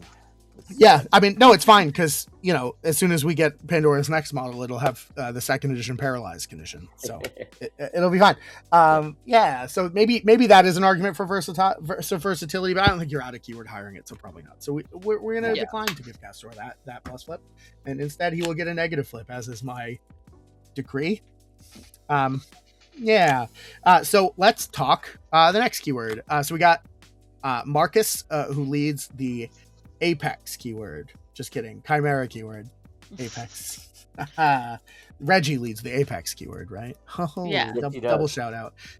Okay, so we have Marcus, who leads Apex. So we have Marcus Monster Maker, who is the human-shaped Marcus. His keyword revolves around when mutation upgrades are discarded, you can spend stones to rip tokens off of yourself and put ski markers down, and then they have a crew action, which I really wish was a bonus action because it feels so clunky, but they have a crew action that's range 8 and pretty low TN. It's 4 plus the number of upgrades you already have to give out upgrades to the target on any ally, which also can heal them or unnatural reflexes to do it again to heal up too if you get the mask trigger. Marcus and Jackalope themselves are pretty lackluster in damage. They give out adversary, which is nice, and they have some crew movement stuff. But the whole crew really functions around the upgrades, which I'll talk about in a second. Marcus Alpha, on the other hand, does things a little bit differently. He likes to attach the upgrades. He gets to give out 2 for free at the start of the game on turn 1. And then whenever upgrades are discarded from friendly models, another ally within 3 can attach them to keep them sort of in play a little bit longer. So it kind of forces you into mini bubbling. And he doesn't give out an ability at all, but instead what he does is gives every Chimera model a trigger on their melee attack to give +1 damage for every 2 friendly mutation upgrades on models within 3. So that means if there's 1, it doesn't do anything. If there's 2, it does 1. If there's 3, it does 1. If there's 4, it does 2. Generally speaking, Marcus Alpha is also pretty lackluster in damage, although he does have a bit more versatility to move himself, not as much versatility to move his crew. The Razor Spine Rattler, his totem though, is pretty neat. It climbs, it dices, it Julian's fries, and so it's pretty fast.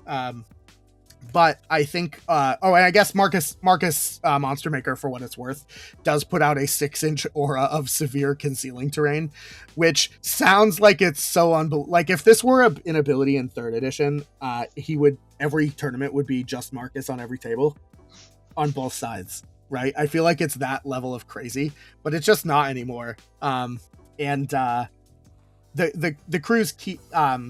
crew's upgrades are pretty similar across the 4 of them.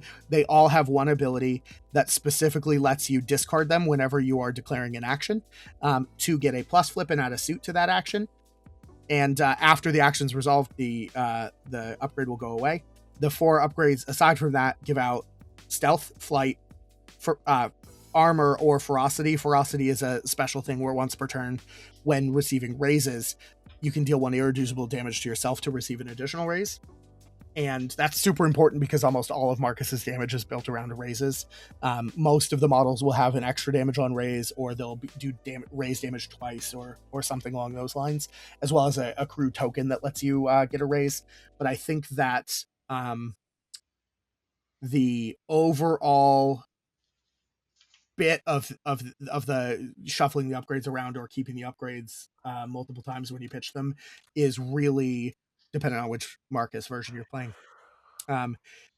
As far as Informants is concerned, you do have a good amount of defensive tech. You can definitely give out armor.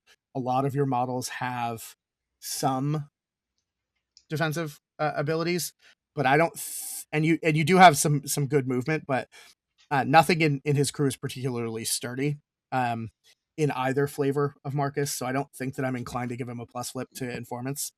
No. Almost everything just has a big health pool, and that's kind of their rough thing that they do. Miranda, I think, is definitely an auto include where she'll sort of demise into other monsters and other beasts that you didn't hire, but nothing on them, none of the models really have anything in the way of direct damage mitigation. They just have like low defensive stats and a big health pool, which is problematic for strats that you want to stay alive in. Yeah, I think the only they're thing not that going to they do have well in like recover either. Then They sure aren't. Yeah, well, yes and no. Warning Growl is the only thing that they really have defensively. Yeah. Warning Growl is on the Slate Ridge Mauler, which is no longer a minion 2. It's now a unique model, which means you can only take one of it. And it makes attacks targeting friendly models within 2 of it not take race damage, which is a huge buff. It's such a strong ability. But you can't keep your whole crew within 2 inches of the Slate Ridge Mauler and score any points on informants. Correct, yeah. Or you can't expect to keep your whole crew within 2 inches of that and then like do okay. So I think that I'm inclined to give him a neg flip in informants. Although he dies pretty well in recover evidence, I think he also does have a lot of killing if you flip okay. He does have some good base damage, but most of his models are low damage, including both versions of Marcus, which is really disappointing. But both versions of Marcus have a base 2 damage, so you really need raises to get in there. Although you do get extra, you can like build in raises that happen even if you tie with the token, the instinct tokens. Yeah. I think that a lot of his models are really designed for killing, so I'm inclined to give him a plus flip there. And the I think the Mole-Men are worth mentioning because they have a kind of a cute ability to blip to a marker with an 8. But they can spend a soul stone to blip to a strategy marker if you want, which does make them uniquely capable of handling the odd boundary dispute problem as it arises. But they're also a 4 stone model with a signature action, and they have 5 health, I think, and then no defensive tech. Yeah, I mean, yeah, they're gonna do it once and then they're gonna die because they're like, oh, your enemy's gonna go, oh, that's pretty nice, and then now you're dead. Yeah. So I would say negative on both kick the can and plant explosives. The one huge benefit for both of those schemes is Ferdinand Vogel and Cedra are both very good at those things. I think Cedra is a little bit more murdery than she used to be. What with being a ranged attacker in one form and a melee attacker in the other form.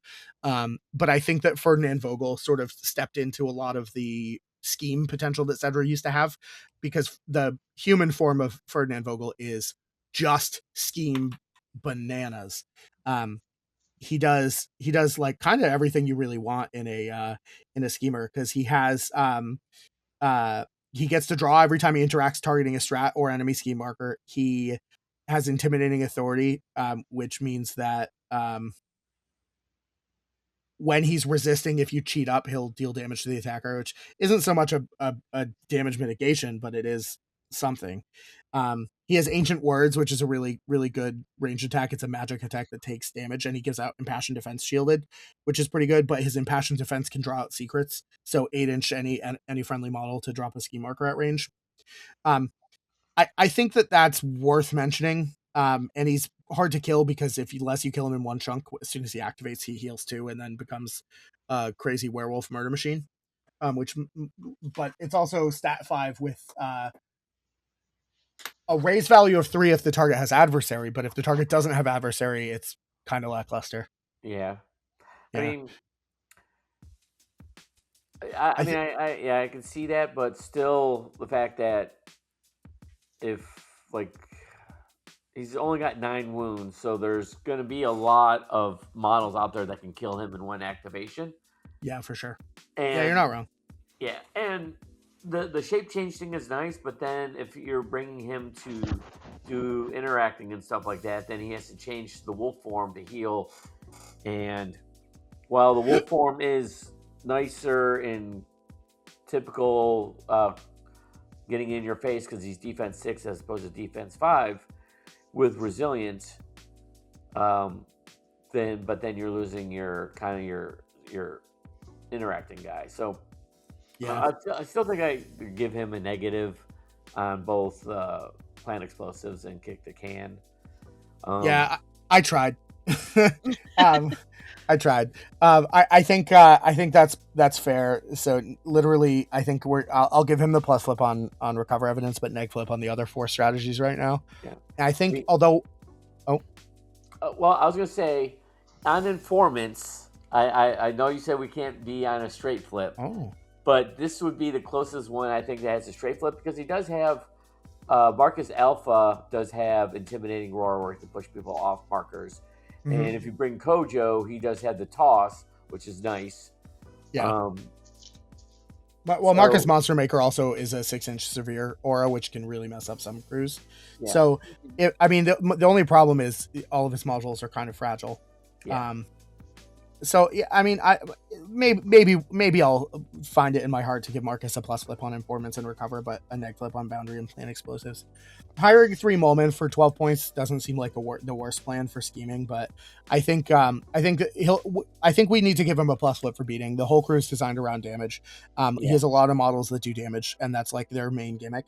But I do think that as far as scheming is concerned, outside of having 3 cheap models that you can hire that can do it like a very expensive teleport with no signature action, I feel like we have to give him a neg flip on scheming as well.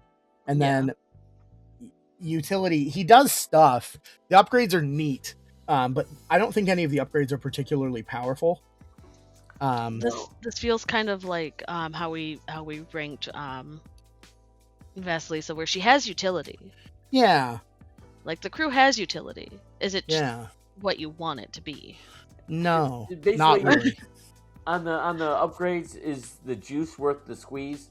Especially on, just looking at it. I have played against Alpha once, and it just seems like it's a lot of work to keep mentally and in the game how you're going to be moving them around. Okay, this one's dropping it off.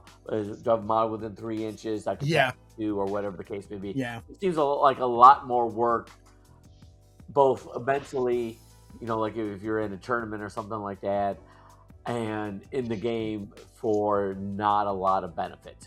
Yeah, the one thing that I can unequivocally rate both versions of Marcus on a like a double plus flip on is if you want to play like 2 or 3 games of Malifaux but only have time for 1, you play a game with Marcus and it'll feel like you played 2 or 3.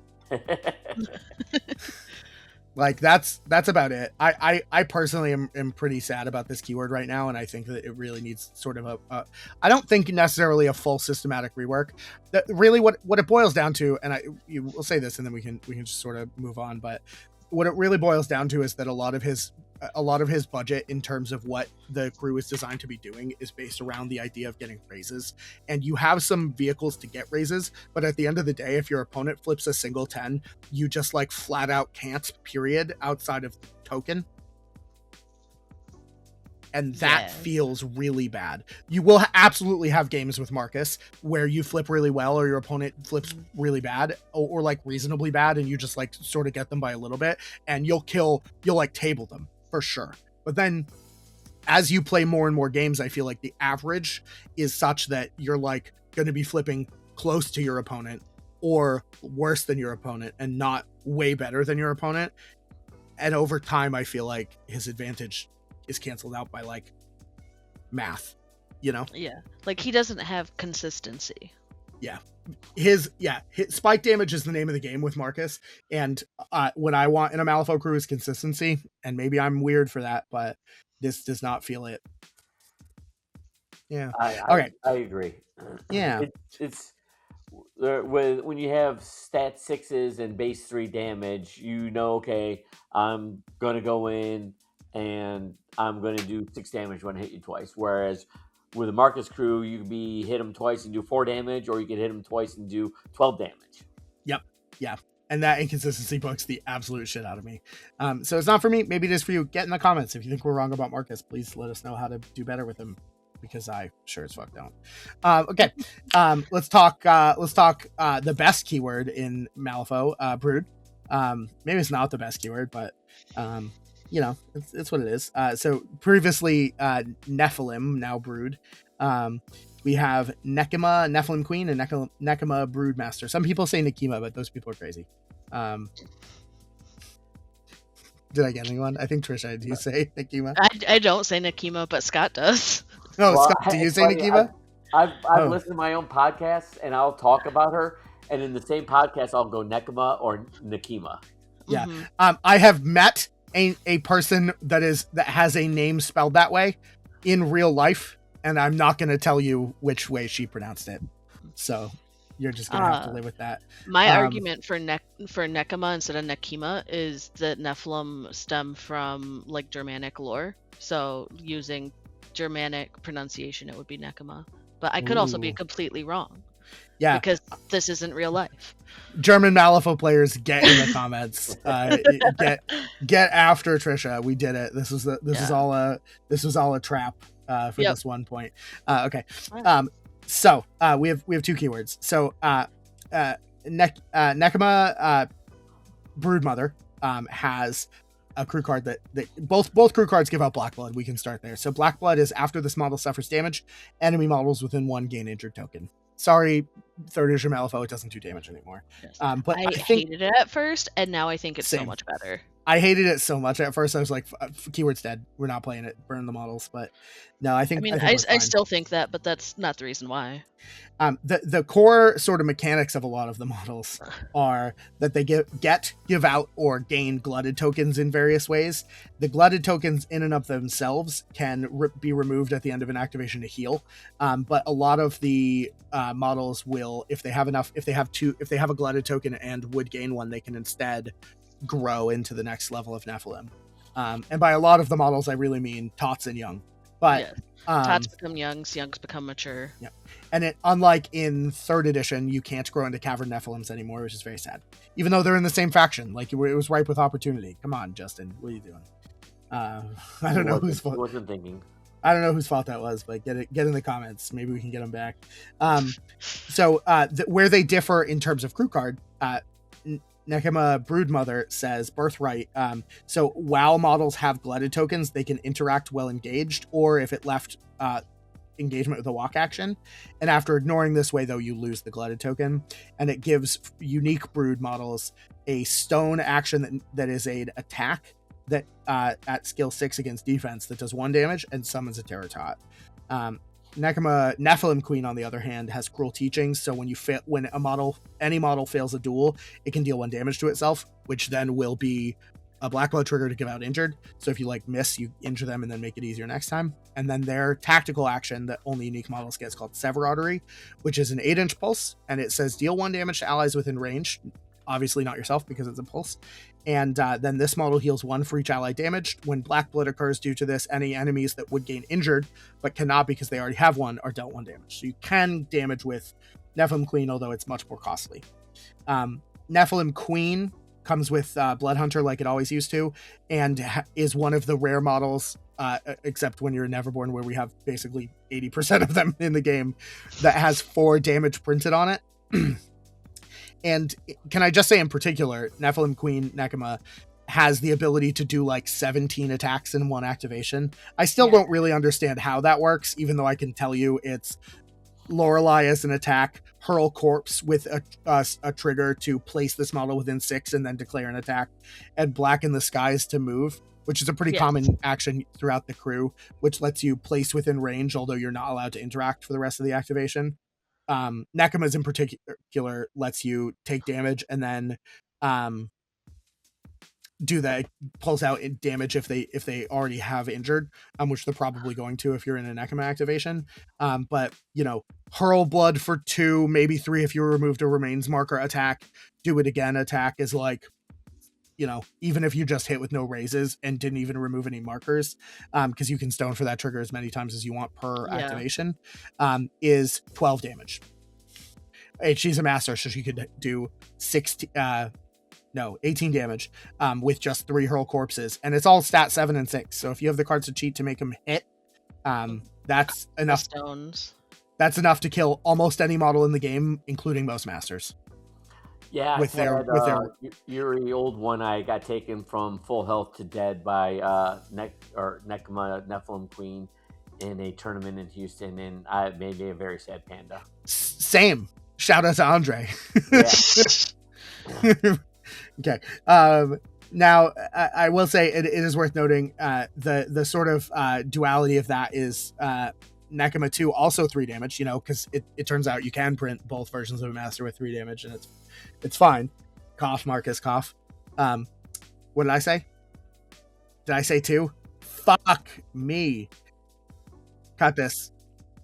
Yeah. So Nekima Broodmother, on the other hand, also has 3 damage on a ranged attack, so it doesn't get raises, and she can't do it 65 million times. But she has Dark Bargain, which is really strong, and she also just gives out damage instead of injured if they already have injured, just as a rule on her card. From her specifically. And Crumb is kind of a cool new model. He's like a little manipulative schemer boyo,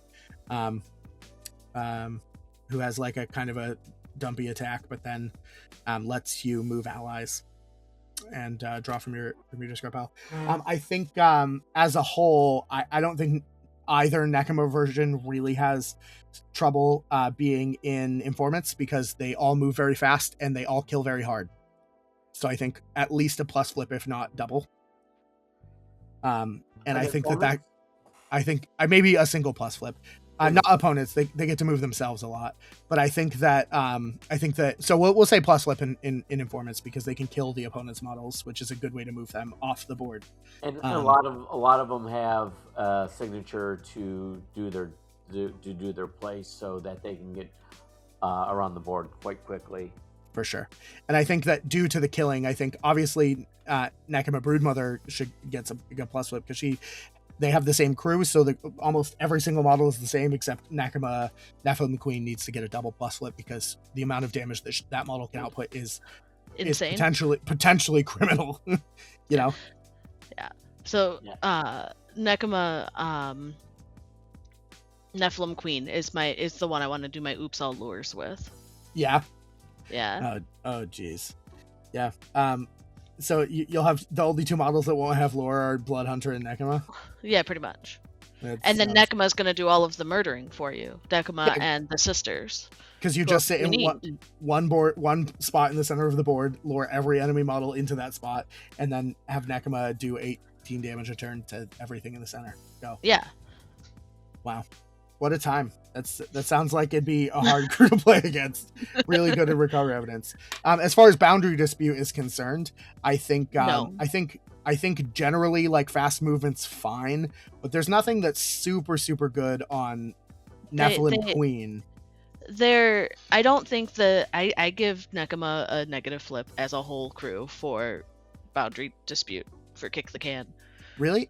Yeah, because they don't get their free movement thing. They may not like interact. That's true, but Broodmother does have Dark Bargain, which is pretty good. She has Crumb, which lets you move people so that they can sort of go out of keyword. And then don't forget you do have what do you call it there? Ithana and the Tree, which I can definitely remember the name of. Carnivorous Weirdwood. The Weirdwood Tree. Yeah. Which I think, to an extent are pretty good.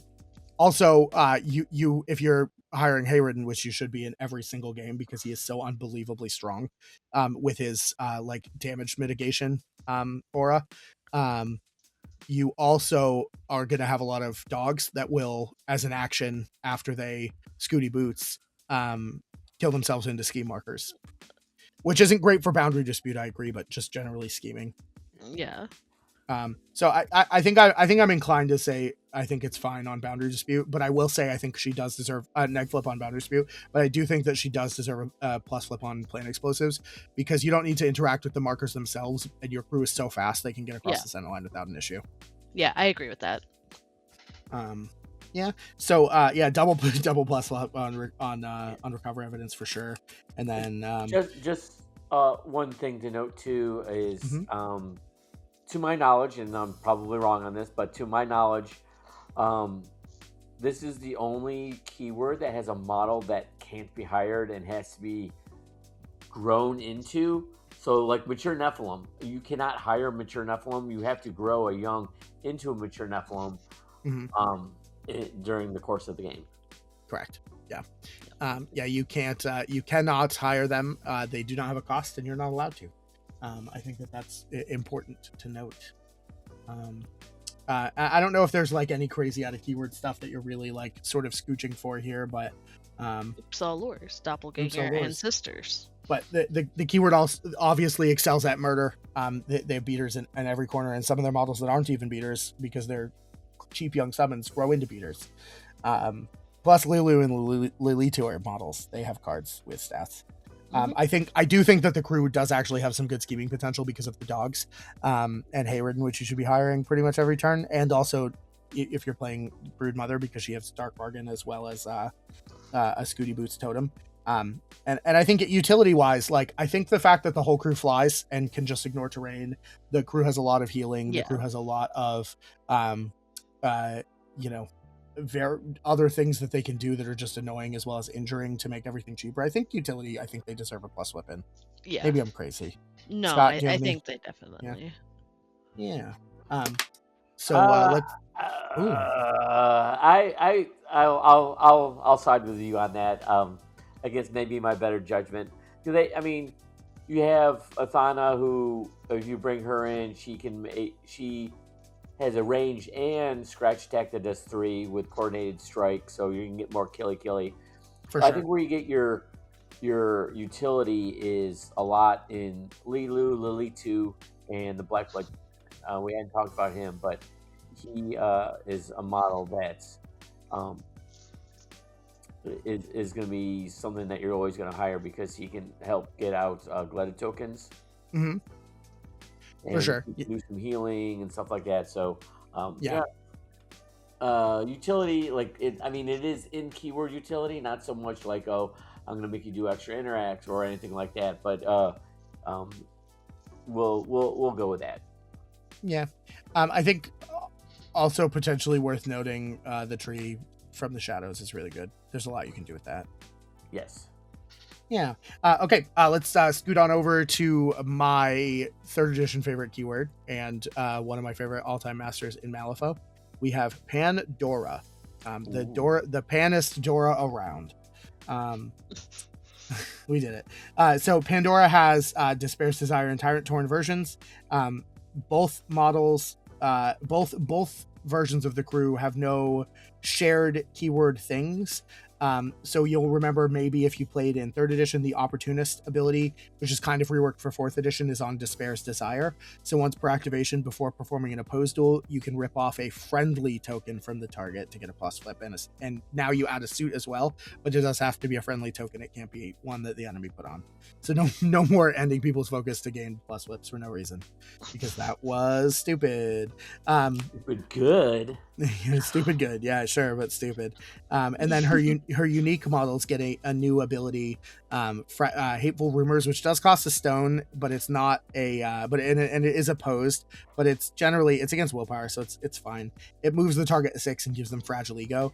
And then the crew trigger is on it as well, which is pretty common, which is give out a paranoia token. If you have a paranoia token, then get slow instead. And the crew does, both versions do sort of revolve around paranoia tokens, although Fragile Ego is exclusive to this version of Pandora. So Fragile Ego is when an enemy model would activate. If they have a Fragile Ego token, you can spend the token to make them choose something else. To make them choose the model with the Fragile Ego token. So as long as that model hasn't activated, it is really, really strong activation control, the kind of which is almost uncounterable. There's nothing you can do about it if they have it and you haven't ripped it off. It's insanely strong. But the other token that both versions of the crew get, Paranoia, is also very strong, which is when the token is removed at any time, the Pandora crew, the crew that applied it, moves the model 4 inches and makes a scheme marker in base contact with it after resolving the current action, if any. During the end phase, though, the enemy model has to either pitch a card or remove the token, in which case, during the end phase, you will scoot it and put a scheme marker down. Also worth noting, that ability functions in the end phase step before schemes and strategies are checked. That is very important. Very, very important. It's not super great for scoring any of the scheme marker schemes, because you'll always have an enemy model near them, which means they're going to turn them off for the ones that you can't be near. But it is really important for positioning reasons, and it's really important for schemes that your models need to be near or not near. Or like for instance, take the high grounds. Scooting them off buildings is a strong play. Or even detonate charges, because that's at the end of the turn, mm-hmm. and so then you're moving the models into scheme markers. into the scheme markers one. Yeah. So Reshape for that one, the it's land very is good. Another one. Yep, reshape the land. It's great for. It's very, very strong. And then Pandora Misery Business, on the other hand, gives all friendly woes two things. It gives them Cruel Whispers, which is when an enemy attack action targets the model, you can drain a stone to move the enemy 3 and give it a paranoia token just flat out. And enemy models with paranoia tokens can't declare triggers against any of your models, keyword models.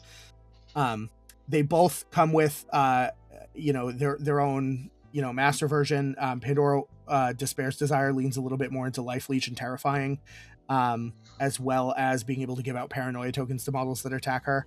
She doesn't have any attacks that are super strong in and of themselves, but what we do see is a sort of similar, not just ability, but a couple of abilities that do X damage, where X is the highest stat damage on an opponent's, on the attacking model, on the defending model's card, which can be kind of good. And her 6-inch melee, that's stat 7, that gives out the paranoia tokens.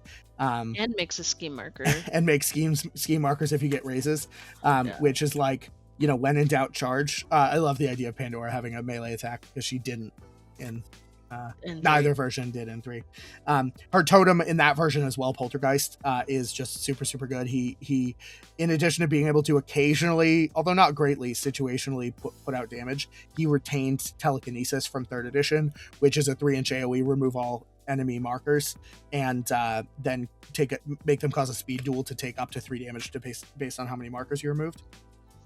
Pandora Tyrant Torn, though, does her move models give out hazardous thing that she used to do in 3rd ed. She has like a slightly better damaging attack, although it's not melee as well, that does 2 damage, but for every raise, the target discards a random card. So like cheating in the red joker just occasionally will completely, or flipping the red joker will just, it could literally just wipe your opponent's hand, and there are not many ways to recover from something like that, although it is a little situational. And Iggy, who used to be a fire boy, now is a paranoia boy, which is good. There's a lot. I think there's a lot in this keyword as well. Particularly, I think, like we'll talk about with Nightmare, Delirium is of particular import, and is possibly one of the best out of keyword hires in the faction. We already kind of talked about him a little bit, but what do you think on informants? How do you find Pandora? I would go double plus on informants with Pandora. I think it's her best strategy of the 4. And both versions are very good at it. I do think the Despair's Desire is a little bit better at it, just because she hands out more paranoia. Yeah, for sure. Yeah, one important part about informants: if you're too paranoid to stay near the markers, you can't score them. She's super strong. I think the biggest thing with Despair's Desire is you want to get out as much paranoia as you can, and the best opportunity to do that is with the box opens on the crow trigger. Mm-hmm. But you want to do it as later in the game or later in the turn as possible, because that way they're less likely to have cards to cheat. But Pandora also, at least the way I've been playing her, it seems like I want to go with her as early as possible because she's such a disruptive force. And with a 6-inch melee, and I always take an aversion and push her up the board. If you go like 3rd or 4th activation with her, typically they're going to have a model that you can charge because she has a 12-inch threat range, 6-inch move and a 6-inch scratch, and then her scratch has a trigger to place on the heels.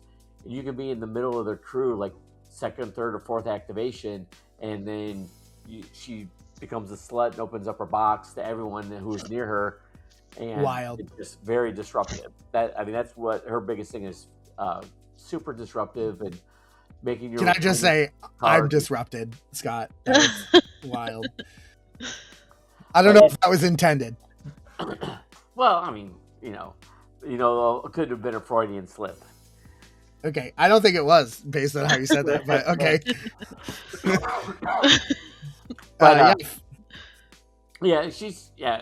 That's her big thing. Is she's super her by herself is super disruptive. Carver is again another model who can be very deceptive in getting up the field. I've had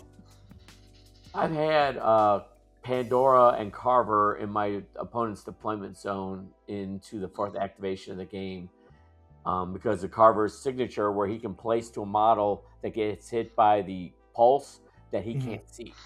So and then he gets a free attack. So it's wild, how disruptive just the 2 of them can be, and then the rest of your crew just scores all your points.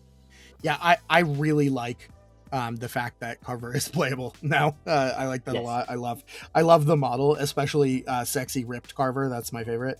But oh boy, yeah, this crew has a lot going for it. Okay, but do you have anything you want to cover, Trisha, or are we cool talking strats? We're good talking strat. Okay. Sorry to cut you out a little bit, but we're kind of running heavy on time, which is not kind of to be expected. But so Pandora double plus flip informants, I completely agree. Recover evidence. How do you feel? I feel like I'm trending more towards night flips. Not necessarily to say that she doesn't particularly kill, because she can, especially with her crazy beater models. But I feel like all of her models are very fragile. I feel like she has the potential to give up more points than she has to gain from recover evidence. Yeah, do you think that's reasonable, Scott? I disagree. I think she's a plus flip on recover evidence. Wow. Just for the fact that if you're just staying in keyword, I do agree that she does have some fragile models, but Candy can help out quite a bit with that, with the healing. Candy is an amazing healer. In the crew with Baby Cade. And then if you take, Sisters, that's even more lures. But they are fairly punchy because you have like the Delirium, Candy, Pandora all have self-loathing. Well, I think Delirium's is different. So if they're Delirium's mirrored malice, but it's the same premise. Then all those models are doing 3 damage as well. Yeah. Yeah, you're certainly good at killing your opponent's beaters. I'll say that. Yes. And now maybe if you're in recover evidence, the Delirium's probably not summoning then, but that's okay because he is going to be scoring you points other ways. Mm-hmm. Yeah, I honestly I have on occasion just summoned in recover evidence anyway because they can kill themselves if you go late with Delirium. Yes.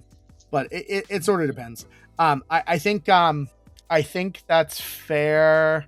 And the group, but just including Delirium and one of the Pandoras both do a lot of summoning, which are basically turned off in recover evidence.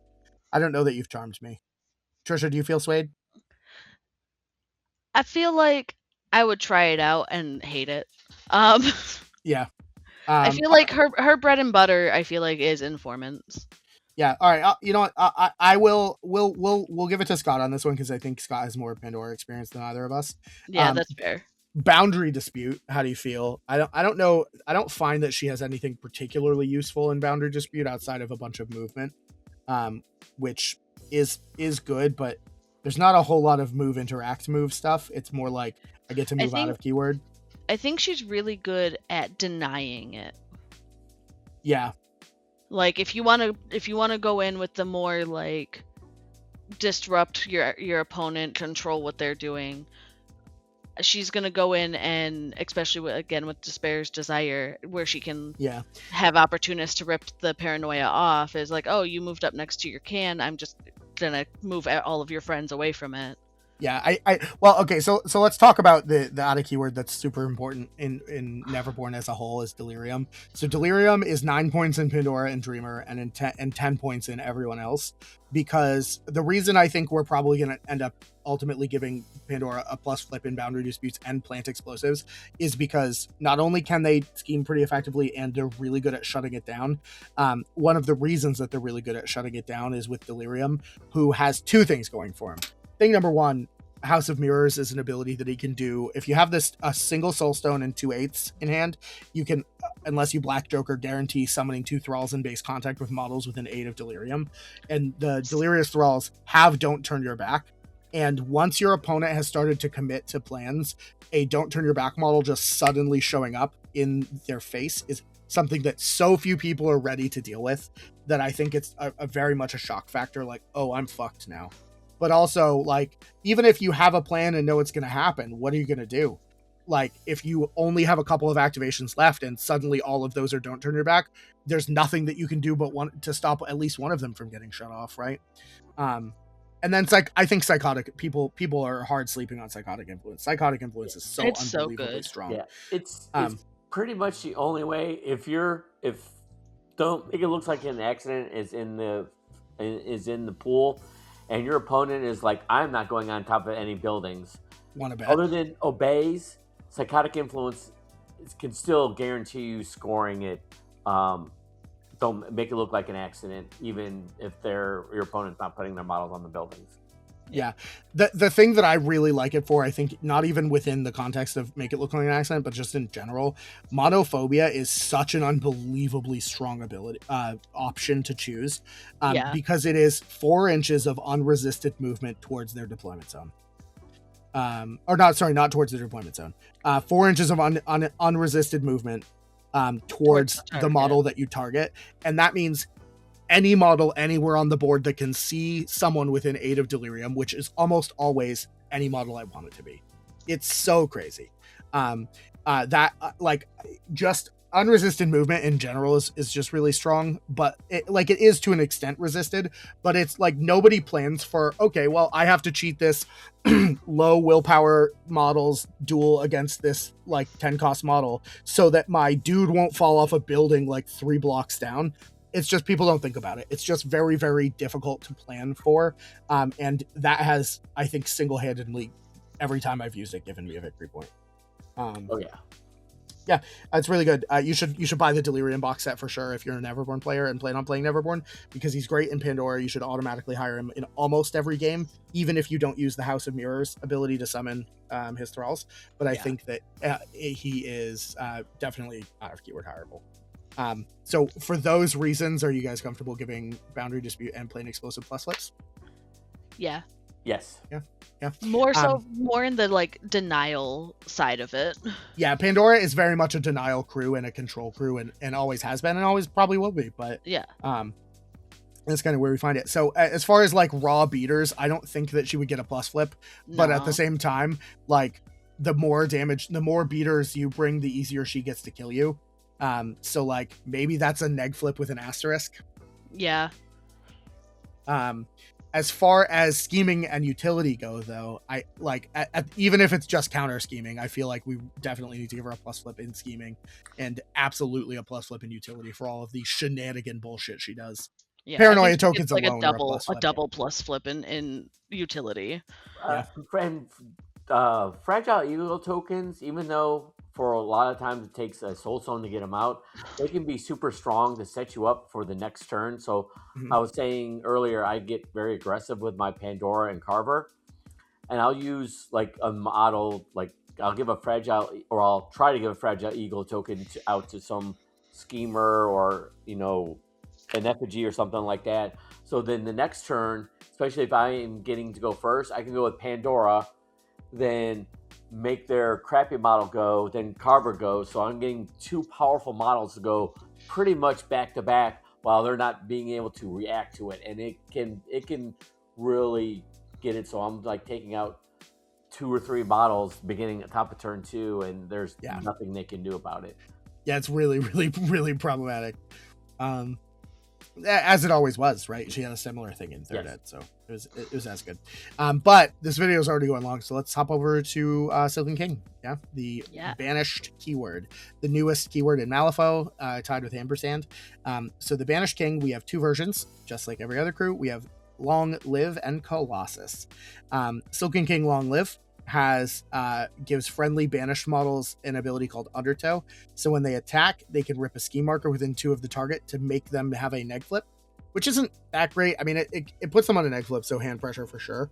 But the model can drain a stone when using this ability to remove an enemy ski marker within 2 of the of the model instead to put them on a neg flip, which is pretty strong. Yeah. And then it gives them a stoneable keyword attack action that is stat 6 against defense, but it does 3 damage on any model, which is a little cracked at the very least. And for every raise, you get to move the target up to 2 inches, and then you get to place into base contact. So it's like an 8-inch spell, 3 damage kidnap. So it probably needs to cost a Soulstone.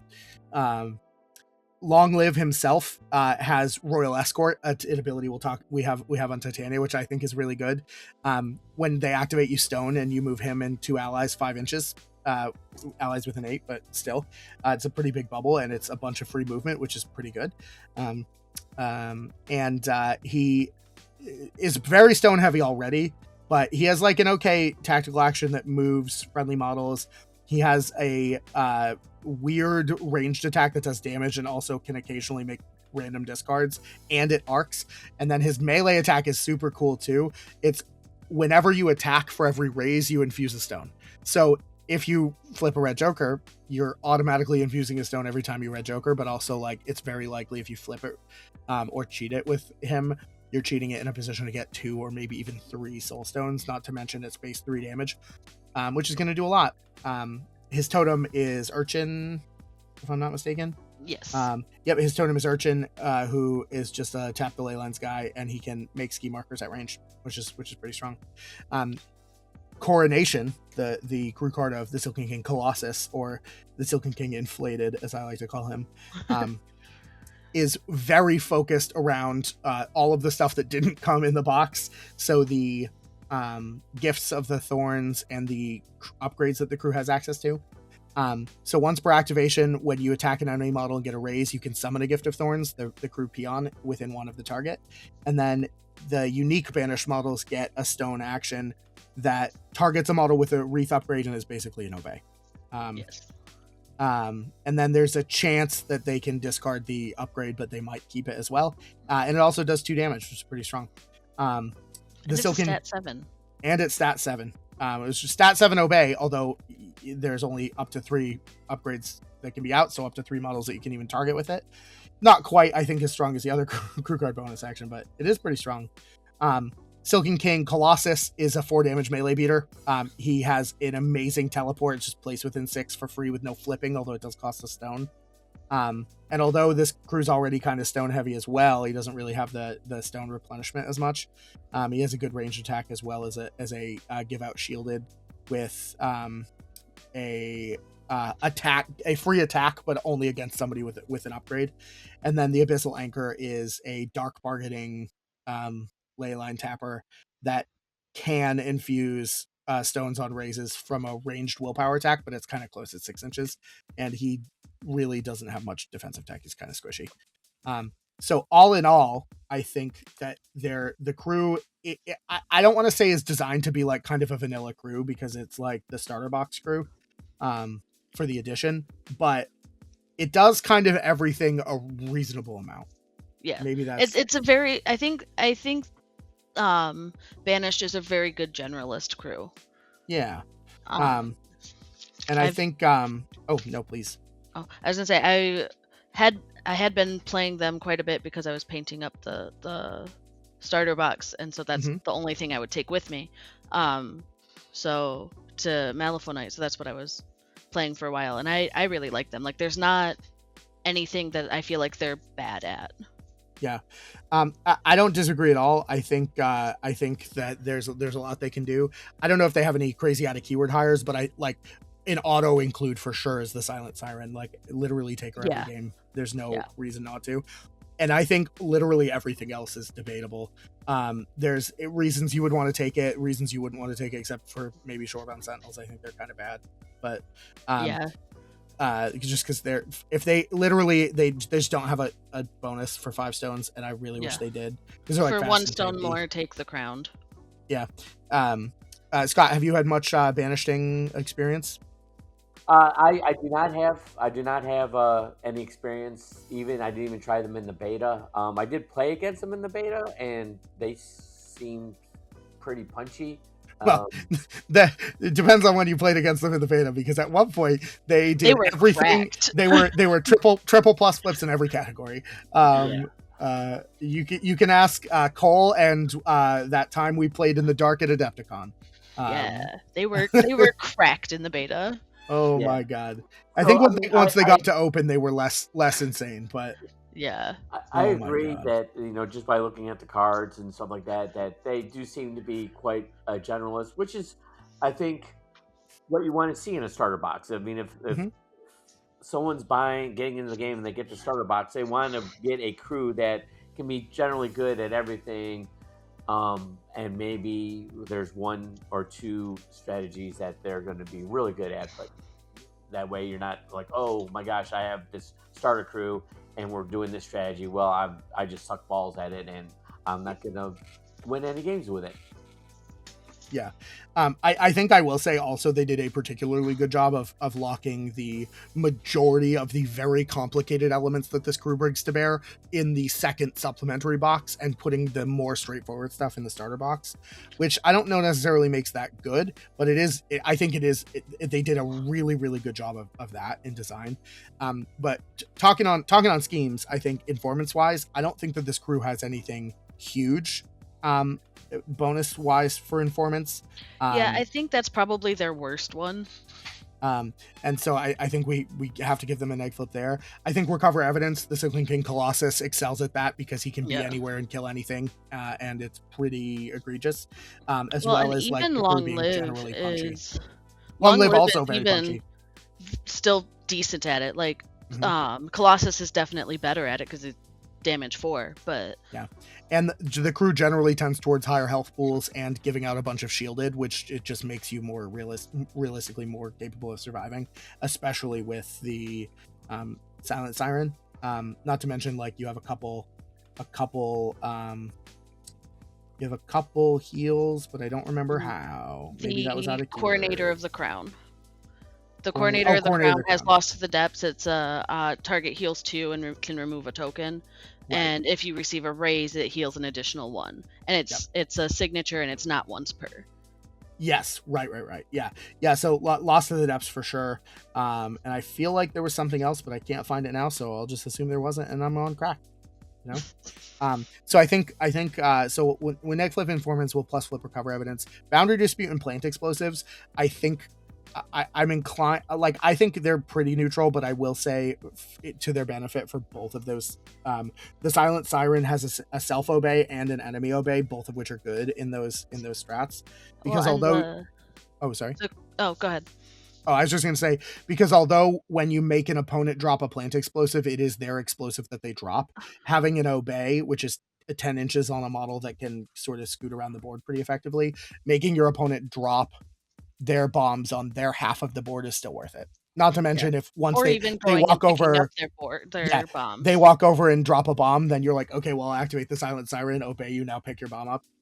Yeah. You know? And for the same reason that Yuri is, I think, good at like plant and kick the can with the Crookskins and the Gigants, I think the Crowned make the Silken King good at both of those. I think so for sure. And I think technically also we have another model that you're not allowed to hire, which is Gift of Thorns. You can't hire them; they don't have a cost. Yes. If we're keeping track, the 3 upgrades, which we didn't mention, by the way, give a neg flip to willpower duels and don't let you cheat, which is really strong. They make let your models declare a tactical action printed on the stat of the upgraded model, and then one is whenever the enemy leader activates. Sorry, when the model activates, your Silken King, whichever version you're playing, heals 2 and then does 2 damage to the model that has the upgrade. And they all have the get it off, which is another friendly model can target the model that's upgraded with an interact to pitch it. So Yes. they're kind of hard to give out. The way that you give them out is basically the Gift of the Thorns. So you have to summon a peon and then activate that peon and then attack and succeed in an attack to give it out. If that happens, they just get an upgrade. And the peons are the peons, however, they do have made to kill, which is important because if they didn't, it'd be like basically impossible for 1 health peons to not just instantly die. But whenever you summon them, you place them. So each Gift of Thorns gets 1 attack when you place it, and they're okay attacks. It's that 6 3 inches to attach an upgrade. So it's kind of mixed. Like if they can stop you from attaching an upgrade and kill it a lot, that's going to be bad for you upgrade wise. But I don't think that that's a primary motivator for anything. Yeah, I would agree with that. Yeah, and if you hire the Coronator, he just gets 3 at the end of turn 1. At the end of his activation on turn 1, which is weird, super weird templating, but that's how it works. Yeah. No, I think they did a really good job though, making it so that the gifts weren't too easy to put out, but weren't too hard either. Yeah. Do you think we're okay with plus flipping Boundary Dispute and plain explosives, or would you prefer one or the other neg flipping? I would plus flip both of them. I think I would plus flip them more than I would neg flip them, and because I disdain Cool. neutrality, that's where we're. And even looking even more at the cards, like the colony also has Drift with the Tide, so that's a 3 damage beater that can also go do schemes if you need, or realistically go hunt down scheme runners. Sorry, the what? The colony. I've never heard of that. Is that a model they have in their keyword? Yeah, it's in the starter box. That doesn't sound right. If you must be making things up, that's not real. It's the giant jellyfish model. Yeah, doesn't ring a bell, I'm afraid. Sorry. All right.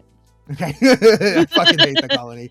Really? I think it's a trap. Don't hire it. I Okay. think it's bad. I really don't like it. It has a bunch of health, but like it has a melee that's 3, which is fine and with some okay triggers, but like I don't know. I can't explain to you why I hate it so much, but I just don't like it. Well, I've had good luck with it going to like thinking about like edge of the board, like diagonal deployment, so corner or flank. Yeah. And just kind of going to that middle edge to hunt down scheme runners. Yeah, honestly, I can't. Looking at this model, it's a 10. It costs 10, which is kind of expensive, but it's like got good stats. It's speed 5, which kind of sucks, but it has a free 6-inch move on a 6 as a signature action that lets you move a friendly model too. And like, I can't tell you why I hate this model, but I don't like it. That's fair. I also don't like the Dynasbram, but that's a different argument for a different time. He's fine. Dynasbram's fine. He's kind of the most dapper of the jellyfish. He's a very dapper. They're not. I don't think they're jellyfish. They're like kind of like squid bipeds. Yeah. A little bit more like Capellia. They're not the sirens. Importantly, I do not know if the Silken, if the sad siren, what's she called, the silent siren. I do not know if that siren is a siren or not. But they are not the Neverborn species, the sirens, like we thought they were. You can read the book, buy it from Wyrd. It's really good. Strong recommend the lore. It tells you. They're not in the story at all, but it tells you the background of all the models. The Gift of Thorns are basically Starro. It's really funny. I like them a lot. But okay, so and then obviously beater wise, definitely they get a plus flip, maybe even a double plus flip. They have a lot of aggressive models. They can do a lot of attacks. They almost all have a bonus attack, or you can obey them to attack. Scheming wise, sort of same deal. There's a couple dark bargain models. There's a few models that can obey models to interact, and there's a few models that are just like fast and schemy. Like the crowned are 6-cost minion that are interact move. Yeah. Well, or even or like interact. Using the urchin for scheming, because you just have the long live move him up with the royal escort, and then he can drop scheme markers. Yeah, they're very scheme marker oriented, not as much, and like, yeah, I think that's worth it. And utility wise, I think they have a lot too. They have a good obey model that's definitely super hireable. They have a lot of shielded that they give out. They give out these upgrades that can have a lot of flexibility, and I think in general they're just like very cleanly designed models with extra Scooty boots. Yeah. Scooty boots. Yeah. Nice. So plus flip. I think plus flip's all around, really. Which is kind of, I think, where you want to be with a new player crew. I don't think they really super excel at anything, but that's yeah. what There's nothing that they super excel at, but there's nothing that they super bad at. Yeah, which is better than again the beta, where they were super cracked at fucking everything. All right, so we'll move on to the second to last keyword. I know this has been a long video already, but it's a faction overview, so it's got to be. Let's talk Dreamer. We got 2 versions of Dreamer, just like every other crew. I don't know why I keep saying that, but I want to. Both versions are a Dreamer. Both versions have a Chompy Bits. We have Fast Asleep, which is the old, has a cricket bat, young hooligan Dreamer. His whole crew gets Feed on Fear, so they get a plus flip when targeting models with their crew unique token, the Fright token. Fright tokens in general are just, you ignore their physical defenses, their fortitude defenses, and after a friendly model succeeds in a spell, you can choose to either get a raise, or not, and if you do get a raise, you rip the token off. And then he also gives unique nightmares a tactical action called Dreadful Dream, which is just a 4-inch pulse, no flips happening once per activation. Enemy models have to test TN12 willpower or gain fright, and you can stone to give 1 minion once per activation. Don't do this. You can give 1 minion that failed the duel a flicker token. Now, importantly, when you pay for and declare triggers, it is before the ability text resolves, which means you don't know if they're going to pass or fail.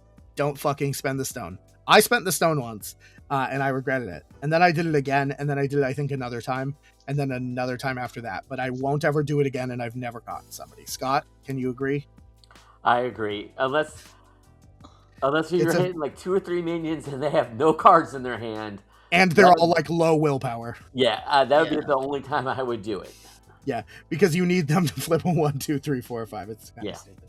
Okay, all right, and then and that version of Dreamer is the diversion. So bonus symbols don't exist, which means they have to spend full AP to take their signature actions. And this Dreamer in particular gives out a specific marker called Under the Bed markers, which are 50 millimeter markers that all friendly nightmare models in play can draw range and line of sight for attack and interact actions through. But if you do that, enemy models within 1 get a fright token, and then it goes away. Yes. And really the only reasonable way to put them out is Dreamer's signature action. Correct. I think does one of the Chompy Bits, does actions have a second way to do it? No. Dreamer, I thought there was. I think it's just Dreamer. Oh, yeah, it has to be just Dreamer or Chompy because it's the only clue card that has it. Chompy can teleport to him. Oh, that's what it is. Yeah, he has the interaction. Oh, it's when he does. No, he does. When he activates, he can place to any under the bed marker on the board. Yes. Yeah. And although both versions of Dreamer's Totem are Chompy Bits, the Chompy Bits that comes with Fast Asleep is Heavy Claws, 3 damage, Murder Chompy Bits, Twist Reality, and place into base contact with an ally with an 8. So teleporty, Murder Chompy Bits.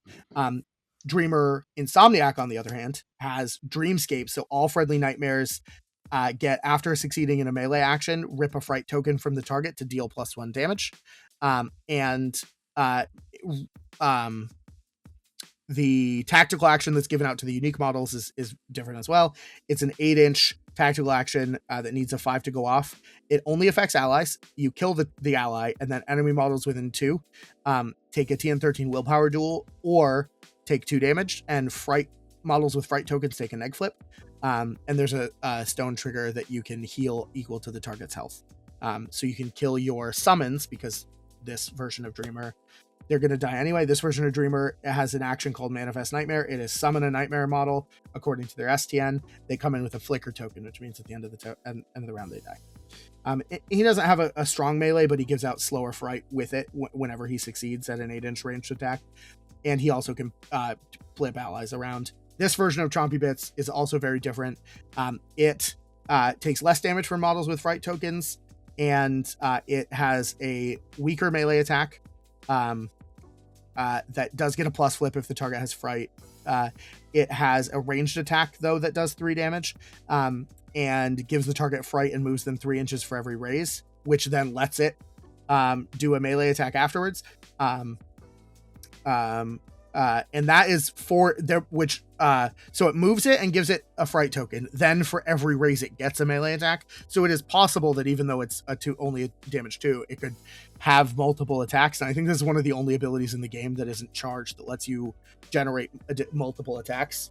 And he also can draw some cards, and then he gives out a willpower duel for a fright. So that's sort of the breakdown of the 2 dreamers. Scott, you're the dreamer extraordinaire expert here. Not to say that Trisha isn't, but you play a shit ton of dreamer. What do you think? How is dreamer in informants, first of all, and how is dreamer overall? Do you like him? I really like him. In informants, I would say he's a plus flip just to the fact that you can bring a more of a beady crew than what I would take in like Kick the Can and Plant Explosives. And they are a fast crew, so I mean, if you have models that are far away, you can wait till maybe like the last couple activations to get them into place. With some of the models having the ability to move the enemy models, for instance, Insidious Madness is now it's a little more complicated than a lot of things, but they can move them. But yeah. Situationally too, like almost the whole crew is either incorporeal or terrifying. Yeah. So against crews that ignore that probably they would be a neg flip for sure, but most crews aren't going to. So they're not super killable. Yeah, and they're not the most, like I said, there are versions of Dreamer Fast Asleep that are a little bit more killy, and you have Serena, who is a decent healer. So I'd just go with like a single plus. But Recover Evidence, I would put them at a negative. Maybe if you're facing someone with Ruthless, maybe even a double negative. For sure. Yeah. I think a lot of their models do have like a little bit of defensive tech, but they're generally not super not murder proof. And the half of Dreamer, which is Dreamer Insomniac, is really focused around summoning, which is you just can't do. And it's not like I just want summon, because like you're losing a lot of value by not doing that. Yeah. So Recover Evidence, definitely neg flip. I completely agree. Boundary Dispute, I think especially with the few models that you have that are super schemy, so like Coppelius, to an extent, I think Dreamer himself, depending on which version you're bringing, and the Insidious Madnesses, and what do you call them? Bandersnatch? The Bandersnatch, thank you. And I guess maybe to an extent the lady that comes with him sometimes, but I don't really take them together ever. Yeah, I think I stopped hiring.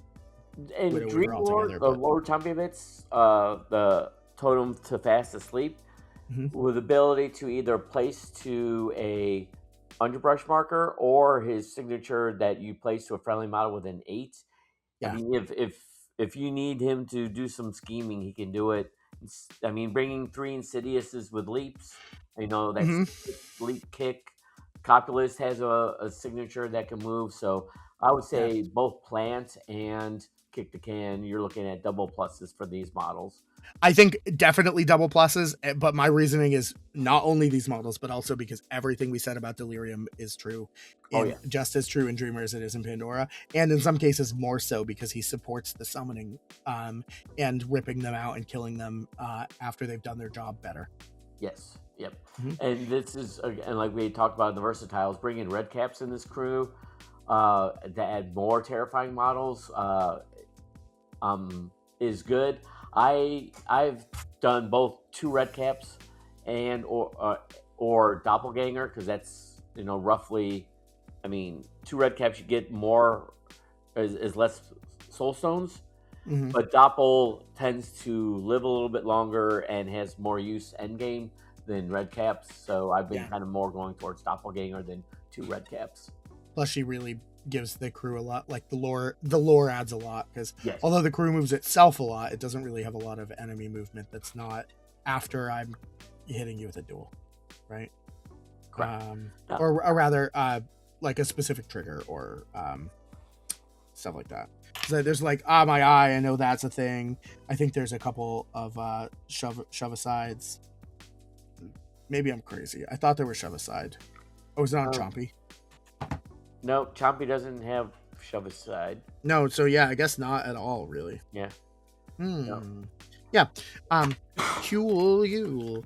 Yeah. So plus flip informants, double neg, maybe single, maybe double neg recover. But definitely plus flip on boundary dispute and plant explosives. The crew can kill, that's for sure. They got a lot of murder, especially with if you're playing the version with the killy chompy bits, fast asleep. Delirium is extra good at killing against chompers, but Teddy is in the crew, so that's very reasonable. He's got 4 damage, and you can hire him if you need to. Intersnatch also just with Teddy being in the crew. Insomniac might be a good choice because he can kill models to heal himself, plus the ability on the card. I have not yet played Insomniac because I was when it came out and I saw the flicker tokens, I was kind of very down on it. But I liked Insomniac when I played him, but it's been a while. Yeah, I did talk to Turner, who went over to this past fall over to Europe for the Cartographer's Cup. The Cartographer's Cup, and he played Insomniac the whole time. He had a lot of success, and he gave me some good tips. So I've yet to try him. Hit up Roadhouse on Discord if you're looking for, which you can find him in the Malifaux World Series. Yep. So I do want to try into Insomniac and see what I can do with him, but I don't have the experience with him. But I typically just run fast asleep in kick the can and plants. I rarely, just for trying it out, have done recover and informants because Yuri exists. Yeah, it's tricky with informants because Euripides is there. Yes. You know, it's a rough world we live in, us Neverborn players.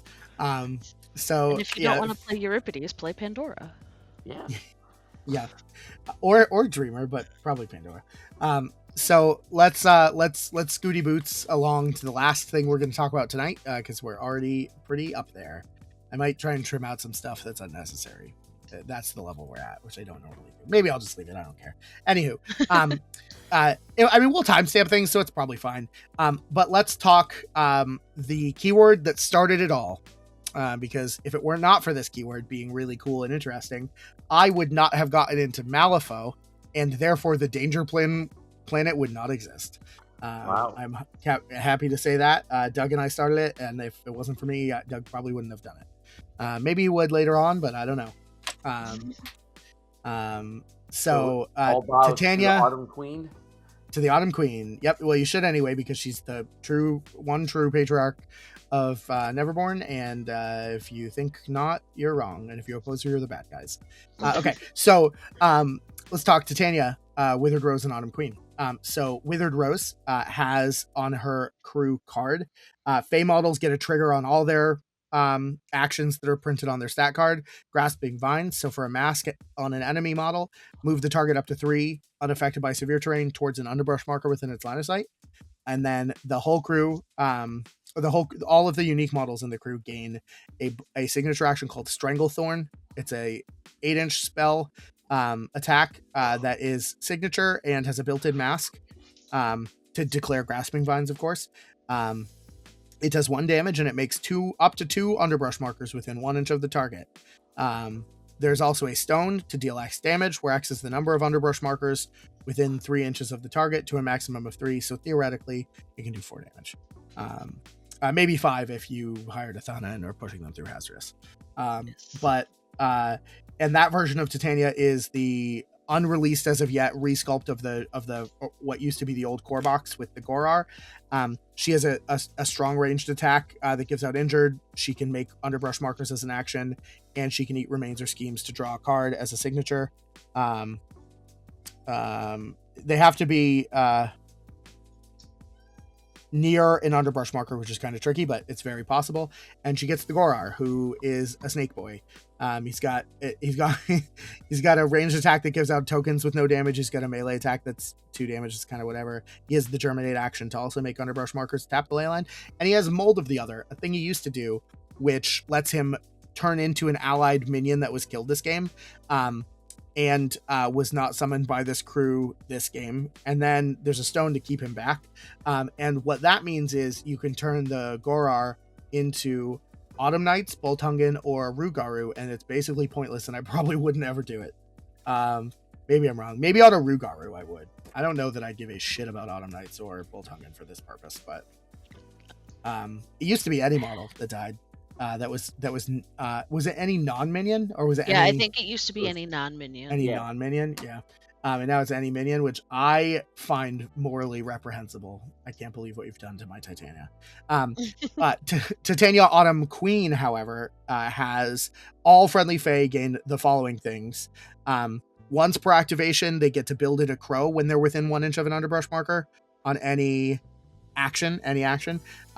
When they take damage during the activation phase, so not from like end phase stuff, they can drain a stone to place in base contact with an underbrush marker within 3. And after successfully resolving an attack targeting an enemy, you can pitch a card to make an underbrush marker. Trickily being, that's the only way to make underbrush markers in the crew outside of during the start phase. You start with up to 3 of them. And Titania also makes them herself, but no one else in the crew really does. So it's pretty tricky. You have to be hitting enemies to do it. Titania has the Royal Escort. Autumn Queen has the Royal Escort ability we talked about with the Silken King, which lets you move her and 2 other models that are within up to 5 inches when she activates for free. She has an okay attack. It doesn't do much damage, and it gives out Suppressed, which is situationally incredibly strong. Suppressed is I don't know if it appears anywhere else. I'm sure it does, but it's when you go to take a spell action, like a magic attack, you can drain a stone, or the action just fails and then you lose the token. So it's pretty strong if your opponent doesn't have any stones or is playing a low stone crew and has a lot of spell actions. Otherwise, it's not as strong. But she can turn an enemy scheme marker within 6 into your scheme marker. She can make X underbrush markers where X is 3 plus raises, or raises minus 3, which is pretty strong, which also let you move enemy models or make ski markers near them as a trigger. And then lastly, she has, I think what is her like kind of signature deal here is issue command. It's a ally only obey that can move Titania or the ally. Can't target the same model more than once, but it only needs a 6 to go off, just like every other obey. But it's a signature action, so if you don't want to move Titania outside of the free move 5 at the start for not free, the move 5 for a soul stone, you can just make your beaters or allies move around or interact or punch, which is pretty good. The boar is weird. He has Stampede. He has like a kind of a bad melee attack, a stat 5 2 damage, but it has a decent trigger on every suit, but it has to declare them. And then it has eat an enemy scheme marker to draw the top card of the discard pile as resupply. And then much like Killjoy, he has this ability called Eerie Gate, which lets you teleport to a underbrush marker within 4, but it's within 8 if you're touching an underbrush marker. He also heals when he starts his activation touching. So yeah, I literally, I'm very fresh on Titania because I played a game literally like I finished it like 2 hours before we recorded today, with Titania Autumn Queen, who I hadn't played in a while. I don't know, Scott, Trisha, have either of you gotten many reps on Titania in the post beta world? I've gotten a couple. I wouldn't say many, but a few. Have you been playing mostly Autumn Queen or Withered Rose? I think early at post beta, I was playing a lot of Autumn Queen, but the most recent game I've had with her was with Withered Rose because I hadn't tried that one yet. That I haven't played Withered Rose since just fresh out the beta, but so suffice to say, I guess, how do we feel about Titania and Informants? Well, I think. Sorry, go ahead, Trisha. Oh, I was gonna say, I think Informants is like, she's not like.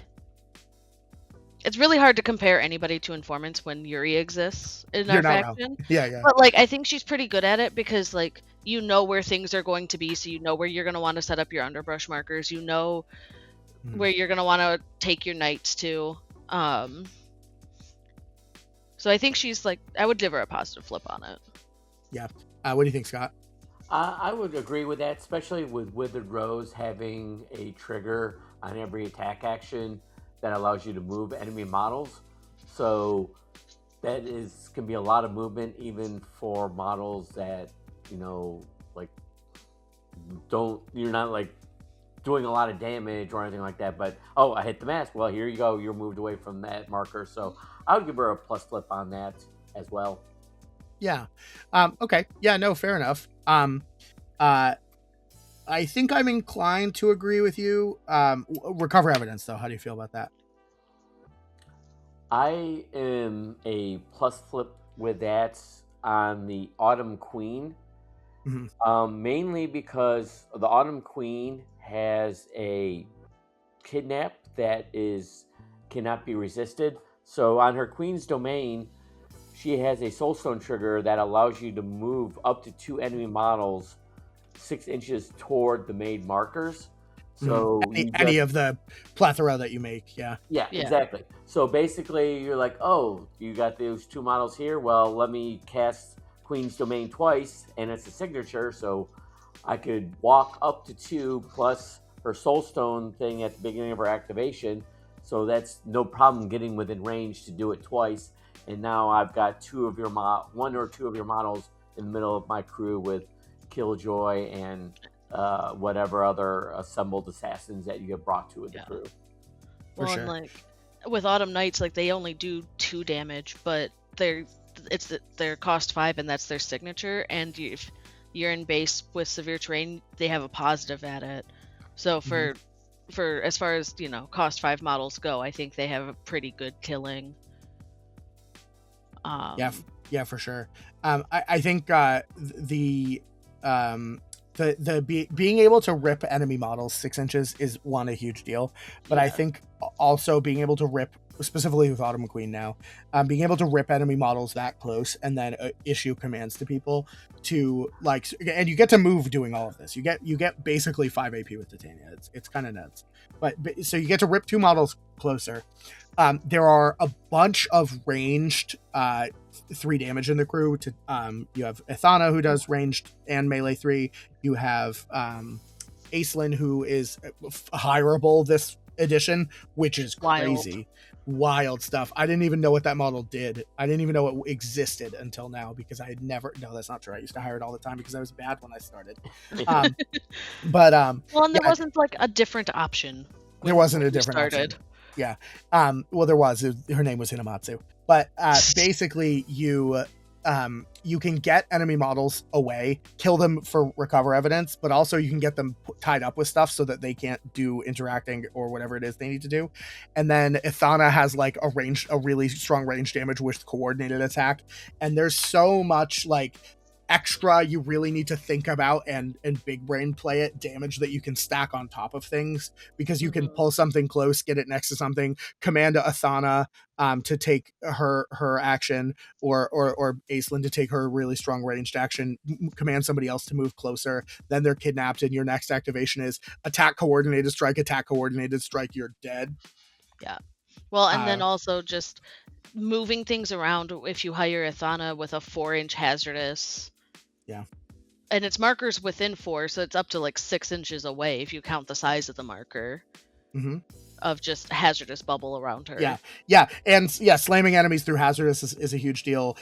Killjoy being able to just get plus flips all day with his 4 melee attacks because you put a marker down and ripped an enemy into it is also absurdly strong. 4 plus flip, 3 damage, stat 7 attacks in a single activation.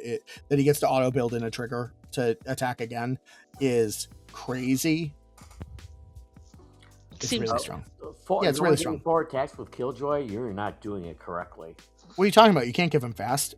You Weirdwood Cleaver twice with Decimate. Decimate. Oh, I'm sorry. You crow once for sure, then you crow the second time for free, and then you Weirdwood Sudden Strike. No, five. you bring You're right. Killjoy into a Samra crew that has Bayou gremlins all over the place, and you use Oh. Thrill of the Battle. Yeah, sure. Yeah, and I forget. Yeah, so Killjoy can kill what, theoretically infinite gremlins in a single Until turn. you run out of soul stones. Yeah, because all he has to do is hit and they die. That's funny. I like that as a concept. So I think recover evidence for sure. I'm definitely willing to give her a plus flip. I think situationally, I don't think that she stands out in any particular way on Boundary Dispute, although I think it's very doable. She does have a good amount of movement and fast boys, as well as Deadly Pursuit, which does help out in the scheming arena. Yeah, I think. Oh my goodness, I just completely lost my train of thought there for a second. I feel like the Autumn Queen can do the kick the can significantly better than Withered Rose, For just sure. because of the issue command and having the boar. Mm-hmm. Yep. Yeah, because when you set up the underbrush markers at the start of round 1, you can set them up anywhere on the board, not touching enemy models. So you can put them in the enemy deployment zone if you want, but you can set up the boar to, on a suitless 4, teleport twice. 8 displacing himself by 8 inches plus a 2-inch move. So for 2 4s that you can flip with no suits whatsoever, you can put him 20 inches away from where he started with an AP left. That can be charged and deal a bunch of damage to models. Yeah. God forbid they hired peons that you can reach with your 6-inch movement after 20 inches of displacing, and you just instantly kill the 1 health models. But I, that's unlikely, but you get my drift. There's a lot you can do with the boar. The boar is very, very scootable. He's a scooty boots boar, that's for sure. See, sure. I disagree. Oh, you don't like scooty boots boar? I do, but if you're scooty booting him up the board, he dies instantly. He's going to scooty boot onto the sideboard because he's going to be dead. I mean, yes, but he is Demise Eternal, and by that I mean he isn't that at all. So don't listen to me. Yeah, but and like the Rougarou and the Baltugan, I mean, they do have Deadly Pursuit, but in Kick the Can, that's not really helping you out a whole lot. No, you're right. Yeah, I think in Boundary Disputes for sure, that's not super helpful. And also, I don't care that Boltungan costs 4 and have Deadly Pursuit. I'm probably never hiring them ever. I do think like Plant Explosives she's much better at than Boundary Dispute, just because like she only has to get to the center and then she can go murder. Yeah. I would say Kick the Can that she is a negative flip on that. Yep, I'm very happy to agree. Actually, you know what? I'm gonna. Here's a hot take. She is double negative on that. Yeah. Yes. I just think I think there are things like in faction that just do it so much better that I think I agree with Scott's hot take. I agree that there are things in faction that do it a million times better, but I think in a vacuum, is she that bad? Like, she has models, they have AP, sometimes they move extra.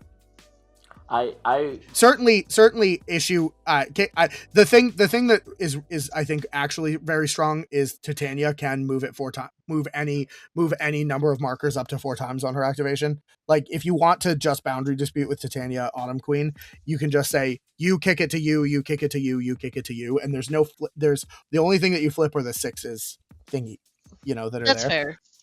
And like when you're ending your move, you're like interacting and then moving up, and then you're probably not interacting again, especially with your dudes who can't do that.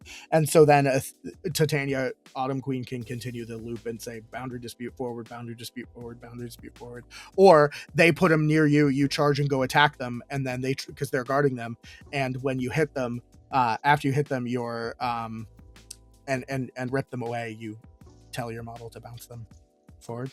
I don't know. I don't think it's great, and I'm happy to stipulate a negative, but I refuse to give my lady Titania a double negative. I think I made a compelling...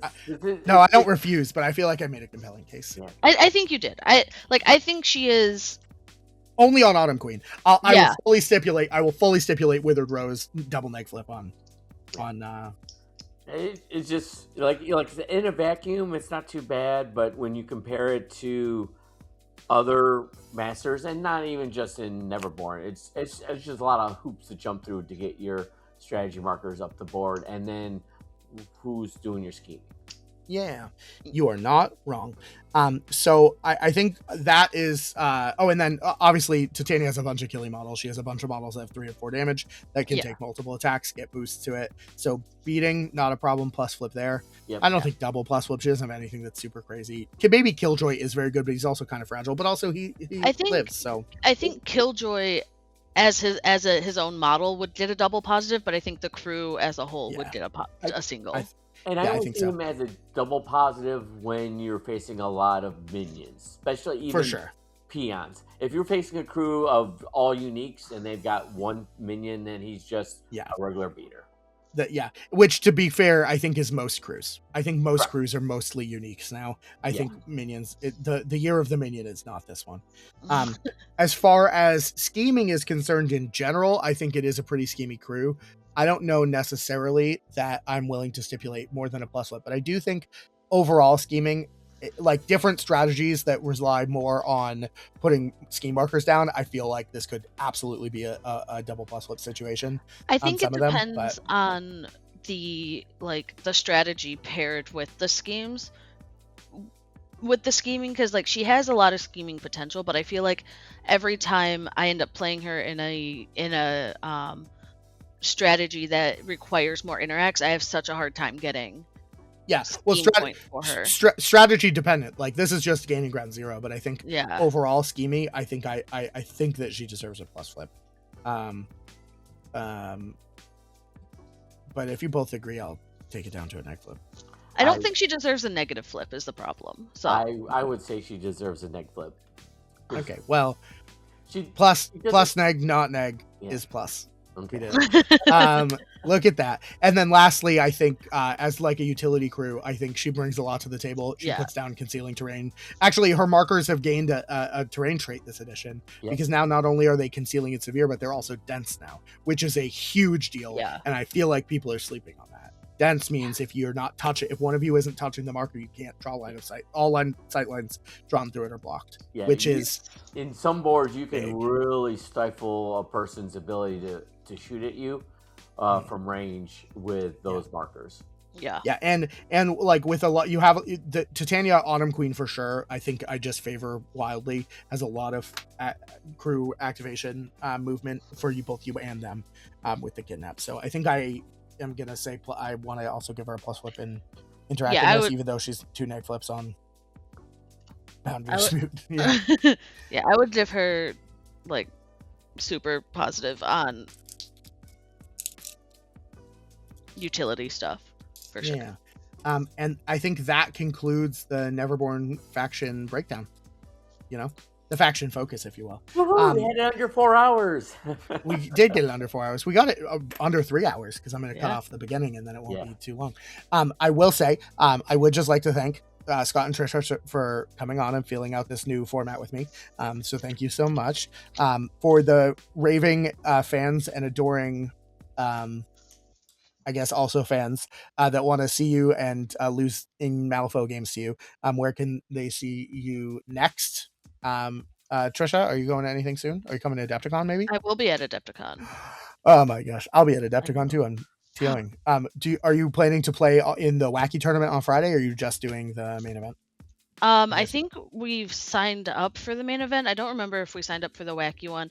I think it'll depend on how much time we have overall, because the convention is also where we see most of our friends. Right. Yeah, I don't live near you, so I don't. So if you don't come on Friday for the wacky tournament, you won't see me, your most important friend. Maybe that's not true, but I'd like to think that you should come play in this tournament. It's going to be so crazy. Okay. Scott, are you coming to Adepticon?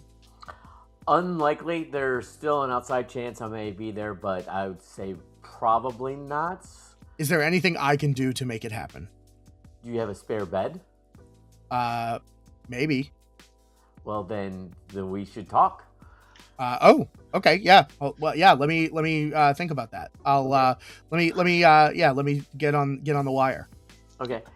We can also hear this melodious voice on our Breachburn podcast. It's on Oh all my the gosh. podcatcher apps out there. I was about to ask about plugs, but yeah. If Breachburn, Scott, tee it up. Sorry to interrupt you while you're literally doing that. Yeah, just me and two guys from Michigan have a podcast called Breachburn to talk Malifaux and stuff. Last episode we did, as of the time of this recording, was our Capcom review. It was a great tournament. Sure was. And probably be having another one here real soon. But yeah, give us a listen. Just three guys talking about Malifaux and having some fun. Fantastic. Yeah. James and Brian, who are not Neverborn players primarily, I guess, have been on, but I have a feeling some or more of them might be invited to other episodes that we do in this series and beyond. Sure. Because the Breachburn folks are great. Trisha, do you have anything that you want to plug? Not anything Malifaux related. Okay, that's not what I asked. Is there anything? What do you got going on? Do you want to plug your social media, your Etsy? Cat's Cradle on Instagram and Facebook. I do art. Sometimes it's good. You should check them out. It's all good. It's all good. It's always good. Art is subjective, and to me, it's great. We did it. Picasso of the Midwest. Yeah. Okay. Is that cat? Is that cat with a C or cat with a K? With a C. Oh, okay. Check him out. Check Trisha out on Instagram. And did you say Etsy? Did I say Etsy? I do have an Etsy. It's not up to date. But go check it out. It's Cat's Cradle art on Etsy. I don't usually plug myself. I'm very bad at this. Oh, well, you should plug yourself more because, interests overlap and there's lots of cool stuff happening. Yeah, I mean, that's kind of it. There is one last really important and critical step that we have to undertake.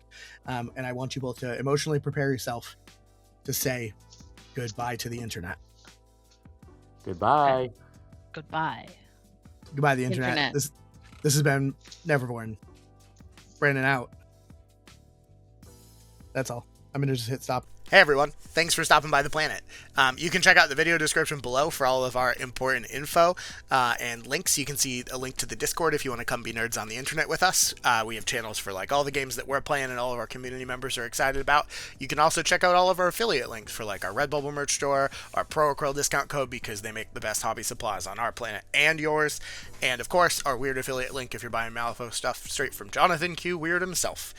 Most importantly though, you can see a link to our Patreon where I post things from time to time, like behind the scenes cuts or early vids, and we even have a tier where I'll bake you cookies and send them to you in real life. Thanks a ton to our current patrons who cover the cost of all of our software to make these videos, and we couldn't do it without them. You can see their names appearing now across the screen, and until next time, goodbye the internet. We did it!